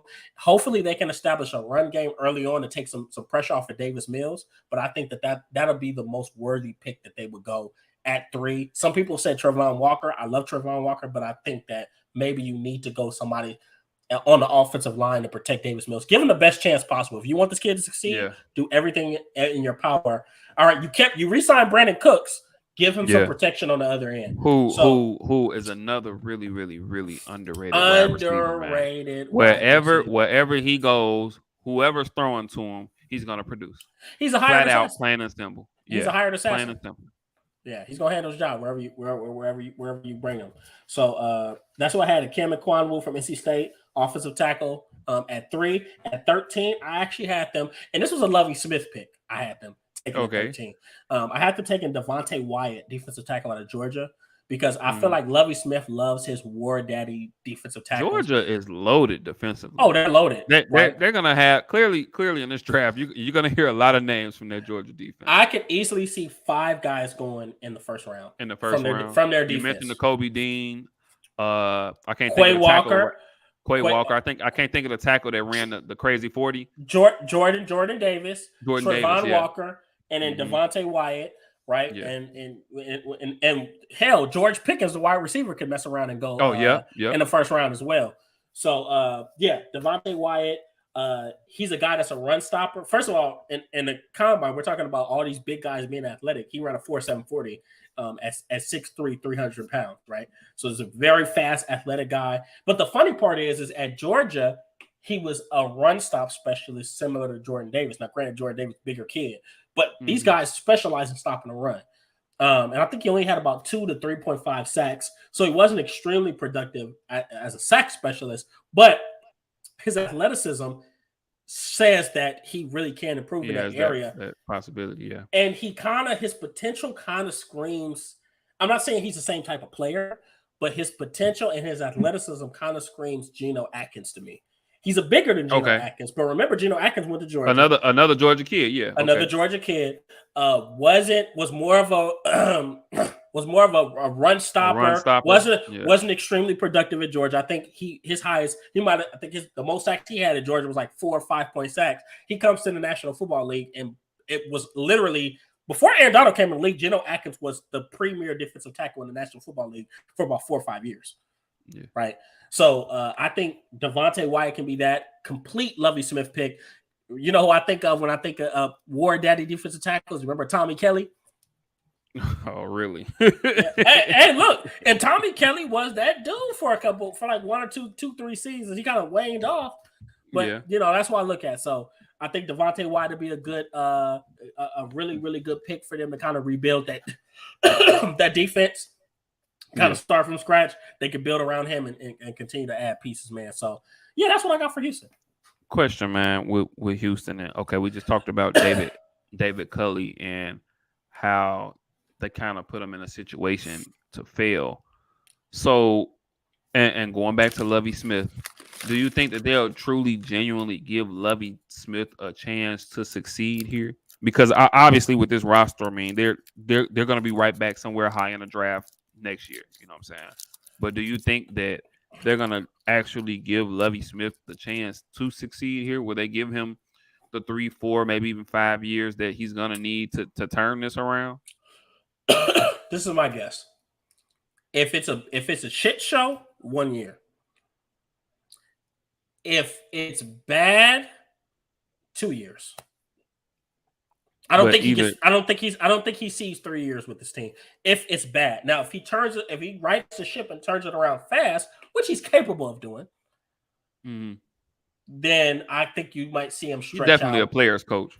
He's a player's coach, right? Yeah. So it's not like but we'll see what happens. But if it's abysmal, I don't see him making it past 1 season. I think they signed, we already know. I think they signed him to quiet the, you had a lot of social injustice and things against black coaches. And this is a like I said, this was a damage control hire, man. You know what I'm saying? Right. People saying what they did to David Culley, and then they heard about them, and I still can't think of the quarterback name, but they heard about them seriously interviewing this guy for the job, and they thought, we got to do some sort of damage control. Let's get. And then they went and got, and once again, I love Lovie Smith. They went and got a good, clean, wholesome guy in Lovie Smith. You know what I'm saying? A guy that Josh McCown. Josh McCown. Yeah, Josh McCown. They were going to hire. They were seriously considering hiring Josh McCown. And they interviewed him last offseason. This is the second offseason to run. They interviewed him. That is insane to me, man. Straight, he was just a couple years removed. Barely removed from being a backup quarterback. No real true coaching experience at all. And they seriously were considering hiring this guy. They were. As a head coach. And I'm going to say this before we move on. I bet if they'd have hired him, he'd have had a much longer leash than David Culley or Lovie Smith. But yeah, that's another story for another day. But best of luck to Lovie Smith, though, man. I really am rooting for him. And I really, truly do hope that he can turn some things around and really, raise a couple eyebrows there in Houston. But last but not least, speaking of coaching moves and speaking of shit shows, you know what I'm saying? We're going to move on to these Jacksonville Jaguars who, after the shit show with Urban Meyer, and that's anywho, they went out and hired Doug Peterson, which I think is a phenomenal hire for them, which I think will do wonders for Trevor Lawrence, who I think the success of this franchise really depends on him. And then I just kind of like what they're doing. I like that they are being aggressive and they are going out and you know what I'm saying, trying to pick up some guys. We talked about Christian Kirk, even though I think we both think they kind of overpaid him or they paid him on potential. But the potential's there. I mean, the potential's there. They went out and got him. They got Brandon Scherf from Washington on the They got O-line. Evan Ingram at tight end, which Evan Ingram from tight end, which I think could be good for him. I hope so, man. I love Evan Ingram, but I do think he hasn't, especially last year. I think last year was kind of disappointing from him. I don't think he necessarily lived up to the potential or that we probably seen from the year before. Now, I don't know if that's maybe because the Giants as an organization is just, it's a lot going on there. And maybe that was the case. You know what I'm saying? Maybe Daniel Jones, we still don't know what he can do in this league. You know what I'm saying? But I do like the pickup. They also got Zay Jones as another deep threat from from the Raiders. Yeah, they also picked up Zay Jones. They lost DJ Chark to Detroit, which I think is a pretty big loss, but we'll see what Christian Kirk can do for him. Mm-hmm. But yeah, man, once again, second year in a row, they have the number 1 pick in this draft. Trevor Lawrence, like I said, I think the success of this team moving forward really depends on his progression. I think he easily, and obviously he was a rookie, but he easily had probably the worst year of his career period, high school, college. I know he's used to winning games and being competitive, and now I'm sure it was a wake-up call, and it was kind of a shell shock to him to see, hey, you up here, you in the big leagues now, you know what I'm saying, and the pressure's on now. So I think it'll be interesting to see how he progresses here in year 2. But number 1 pick, I have a question though. Number 1 pick, I think if you look at most mock drafts, I think a lot of guys have them going with Aiden Hutchinson out of Michigan. Do you yourself, do you see any scenario? Do you see any scenario? Some technical difficulties. Number 1 pick. Can you hear me? Well, number 1 pick, I guess we can go flurry of. Did we get you right? Yeah. Can you hear me? I can hear you now. I was saying that I think most mock drafts got them going with Aiden Hutchinson out of Michigan. Do you see a scenario where they don't pick him, that they go elsewhere? Or is he pretty much a lock at number 1? So I do. So, but I guess I had to stay true because, we did all these other, and I said, I had Aiden Hutchinson going to Detroit because I love him in Detroit. But, I mean, there's a very realistic chance. Aiden Hutchinson to me is the safest, is the guy that I feel like is the safest to go at number 1, just because I feel like he's high floor and high ceiling guy. And he's a guy that I can say, if there's a player I can say that I'm going to draft and he's going to be the best player on my team or on my defense or offense, year 1 is going to be Aiden Hutchinson. So who's the player comp? I think he's a mix between Joey Bosa and Max Crosby. Those once again, two great names, especially Bosa, man. I mean, both those 2 great names. He has the technique and refinement of Joey Bosa, but he also has the position flexibility. Because remember, you saw Aiden Hutchinson do a lot of 3-4 outside linebacker stuff and rush from a 2-point stance. That's something you never really seen from Joey Bosa's a hand in the dirt. He's a 5 technique, or he's a 4-3 base, or he can play some weak side as well. So that was my comp for him. Funny enough, I didn't, just because I had to stick to my draft board of how I was drafting, I didn't have Aiden Hutchinson. I can't switch up. People are like, oh no, you had him going in, so I couldn't do that. But I had them taking Evan Neal out of Alabama, even though I'm not big on Alabama. I just felt like they might be the team to take him. He may not be in my opinion, the best offensive tackle, but if you look at his skill set, first of all, I've never seen a man 6'7", 330 pounds look like him. He doesn't. He has. Okay. He looks like a Greek god. He doesn't really have much fat on his body in his midsection. He's not a sloppy kid. Very, very well built. He's athletic. He's strong. Could play both left and right tackle. And plus, I'll tell you this: at a minimum, he got to be an improvement over Cam Robinson. I don't know how Cam Robinson got franchise tagged. I really freaking don't. But I don't know. I guess they love his personality. Maybe he got dirt on somebody in the front office.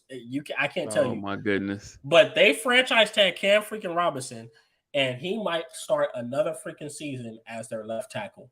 And that's unfortunate. He will, unless they draft somebody. If they draft somebody, I think they kick him to right. Maybe he's a better right tackle. But as far as where they're headed as a team, I think they're in good hands with Doug Peterson. Doug Peterson's a winner. Yeah. He's a winner. You can say whatever you want to say about him. Even when he fell out of favor, the year he got fired from Philly, they won 9 games. Yeah. Yeah, I really, really love that Doug Peterson hire, man. And like I said earlier, I think he's just gonna do wonders for Trevor Lawrence there, man. I think this team is heading in the right direction. It's crazy to say that about a team that have the number 1 pick in the draft 2 years in a row, but I think they're heading in the right direction. And they have talent. They have talent at almost every position. I know they probably still have some things they have to do on the defensive line, but especially offensively around Trevor Lawrence, you still got Marvin Jones, who's the consummate pro, California kid from Fontana. You still got Laviska Shenault, who's getting better every single year. You lost DJ Shark, but you add Christian Kirk. You added Evan Ingram. You're getting Travis Etienne, who was hurt as a rookie and who can play wide receiver and do some and was a running back, but can also do some things as a wide receiver. And you got what's his name, James Robinson. And I love James Robinson, man. I really do. I love what he can do as a catching back as well, as a receiving back as well. Exactly. So they got talent, and I said this before. The last time we talked, we were talking about rookie quarterbacks going into year 2. Trevor Lawrence is going to be okay. And I say that because he was the only quarterback that was mentally ready to be in this place, in this position, in this type of environment where he lost. Because when you watched him, I never watched the season and saw Trevor Lawrence look flustered or be like, man, like all hope is lost. He was just kind of taking everything in stride. He was the guy that I said, and I maintained this through the draft process last year. He can deal with the ebbs and flows of the game. He doesn't get too high on the highs. He doesn't get too low on the lows. So I think that he's going to be okay. I don't think his confidence is shaken. They've added more talent. The biggest thing about them was they just need more of a defined offensive scheme and have an idea what they want to do. Right? Because I think they had one of the Schottenheimers was the offensive coordinator last year. And he has one of the most like regular schemes, man, like no kind of creativity. So I think Doug Peterson, once again, that's why I said that earlier. Doug Peterson has a plan for Christian Kirk. He didn't just take him. He's going to move Christian Kirk around. Think about this. You saw what Nelson Aguilar did their Super Bowl year in Philly.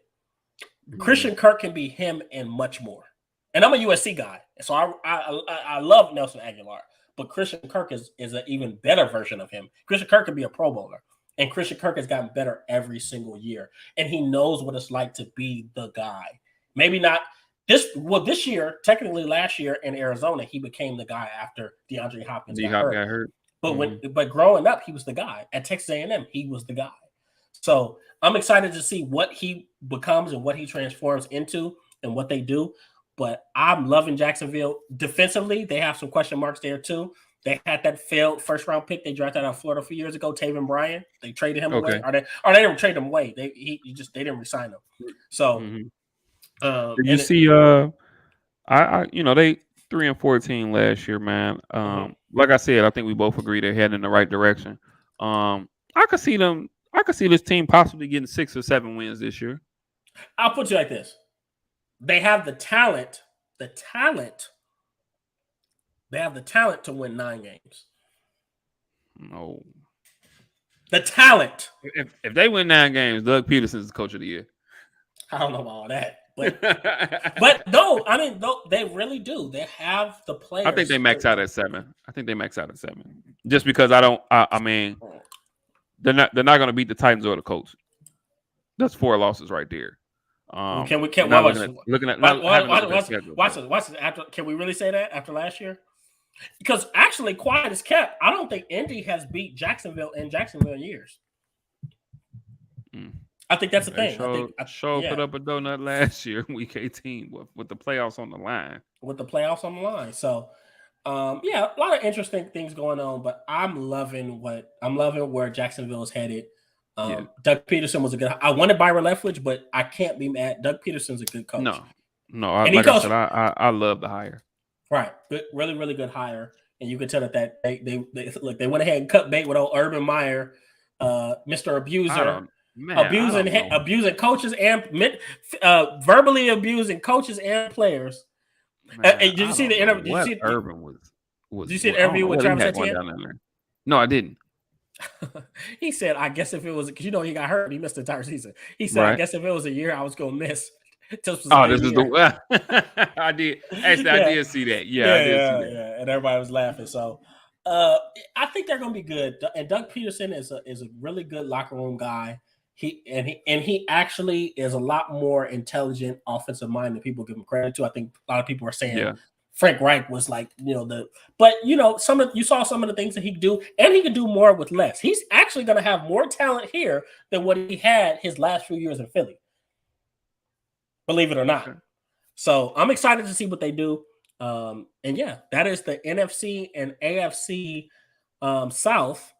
And that is the wrap up of Rooted in Football segment. We've covered every single team. We've made projections and predictions for every single team. We got the NFL draft on Thursday. I want to say it should be 5 p.m. my time, but we'll be doing a live NFL draft show. I'll put the flyer out. We'll have some good faces come on and talk. We'll do a blow by blow. We'll cover. We'll talk to people, and honestly, I'll invite some of you guys up. You guys can tell me what you guys think about, what you guys think about your team and what you're doing, and what that player is going to add to your team. So I'm excited. I love the draft. I love the draft more than the regular season. This may sound crazy. Yeah, I know, man. I know you get I get absolute nuts. Geeked over the draft. People are like, what? They're like, bro, it's the draft. I'm like, bro, it's the draft. I go nuts. So I follow these guys. It is. I think the draft is a really spectacular sporting event, though. Yeah, it is because you get to see how these guys mature, and every year is supposed to be. Well, we say this every year. Oh, this is going to be a very good draft. This draft is probably going to be. Some people are kind of have doubts about how deep it is in certain positions, but sometimes you have drafts that. Okay, we don't think this is deep, but this draft could very well go on to be in one of the better drafts. Yeah. Right? And then you have drafts that people are like, oh, this draft is deep. And then it's the fucking terrible draft, So I'm excited to see how things shape up, and looking forward to Thursday. And we appreciate everyone for tuning in. Please like and subscribe to our YouTube page, Rooted in Sports. Please follow us on Instagram at Rooted in Sports. I'll go ahead and Break Room Breakdown. Oh yeah, the Break Room Breakdown Sports Podcast, episode 24 coming soon. It's supposed to be coming out next. It was supposed to be coming out next week, but the kid was dealing with some allergies, so I had to go ahead and reschedule some stuff. But going really good. We cover all things sports, and we dive in, and we really have people break down the details so you guys understand different aspects and different avenues of sports that you never knew before. So the Break Room Breakdown episode, all 23 episodes are out, 24 coming soon. Just check us out. We're on YouTube. We're on all major platforms. But we do have another announcement, right? Starting May, right? Because we know on Sunday, we know on Sunday, y'all like to go, y'all think we don't know. Y'all go to brunch and y'all get drunk, and y'all be getting on Rooted in Sports, and y'all be drunk watching us. And and that's why y'all don't be wanting to comment. That's what it is. We caught on. So starting May, we'll be on Mondays. New day, new time. Right, 5:30 p.m. Pacific Standard Time, 7:30 Central Standard right? Time, 8:30 Eastern, right? Yeah, Eastern. And what's that? 6? What's that? Midwest? What's the Mountain West? 6 Mountain West time. Right, the most interesting. But time guys, zone. Monday. Yeah, but like you said, man, Monday, 5:30 Pacific Standard Time, 7:30 Central Standard Time, starting in May. Right. So we kicking it off with a boom. And we're going to have an NFL draft recap because the draft ends, I think you want to say that Sunday. No, it ends that Saturday. Thursday, Friday, Saturday. Saturday. Yeah, so 3 days. So yeah, we'll have a NFL draft recap, and we'll get on here and we'll talk about see what some of y'all teams have done. So it's going to be exciting. We got a nice, exciting week of sports coming, and we still got the NBA playoffs to deal with. So it's a lot of stuff coming up. Thanks for dealing with me and my coughing today. I know it was a little crazy. I'm like, man, this dude, he on here coughing. Yeah, I am. But I said I had to tough it out. I don't want to miss another week. I was in Seattle last week. That boy a trooper. Okay, that boy a trooper. I had to hold it down. I had to hold down the fort. Glad to have you back, man. Not, love Isaiah, but glad to have you back, bro. No, look, glad to be with you too. That's my dog, man. So we get here, we chop it up, and we talk sports. No doubt, man. Y'all should really, and before we go, last thing, y'all should really hear some of the conversations we have off off camera though. Example. We went edit this. We went edit this week. No. Me and this dude had a full-fledged. I want to say it was like it could have been like an hour. And I'm gonna tell you this. It was late too. Look, it was late for me. It was about 1. It was about 1, almost 2 in the morning for me. Talking about running backs, and I'm gonna tell you guys this. I'm so petty. First of all, the conversation ended in a peaceful way. I'm so petty. I circled the block and I was in his inbox just dropping little stuff. So the argument. I had to get him back. Yeah, he had to get back. I don't know. I don't agree with this. So we was talking about my boy Zeke, and he was telling me he think he kind of washed up, and I was kind of, I have a lot of arguments for Ezekiel Elliott. I think we need to appreciate his skill set, but Swan wasn't agreeing with that. He wasn't having it. He was almost insulted. He was a little upset because I was saying that, right now Dalvin Cook is right now I take Dalvin Cook, over Zeke at this point in time in their career. And you know what? I didn't disagree with him. Not that Dalvin Cook's probably the better guy now. I just think in 2 or 3 years, Dalvin Cook might not even be in the fucking league anymore because he's so injury prone. But that's another story for another day. But you know what, And you know what, moving forward, man, we're gonna really, really start bringing some topics about where you really gonna see us really kind of get back and forth into some banner, because I think if you guys could hear some of the conversations that we have off camera, when it's just me and him just, shooting the shit. Or watch this. Or you talk about between us, Rooter Sports Community. This shit was going down yesterday because him and our guy Kevin, it was going back and forth. And I was only on there because I had to get to work. I was only on there for maybe about 30 minutes. But next thing I know, me and him going back and forth. And like I said, shout out to Kev, man. Next thing I know, me and him going back and forth, man. It gets really fun. If you guys can on giving the Rooter Sports community information on Saturday. We're on Twitter Spaces every Saturday. Just look up Rooter Sports on Twitter.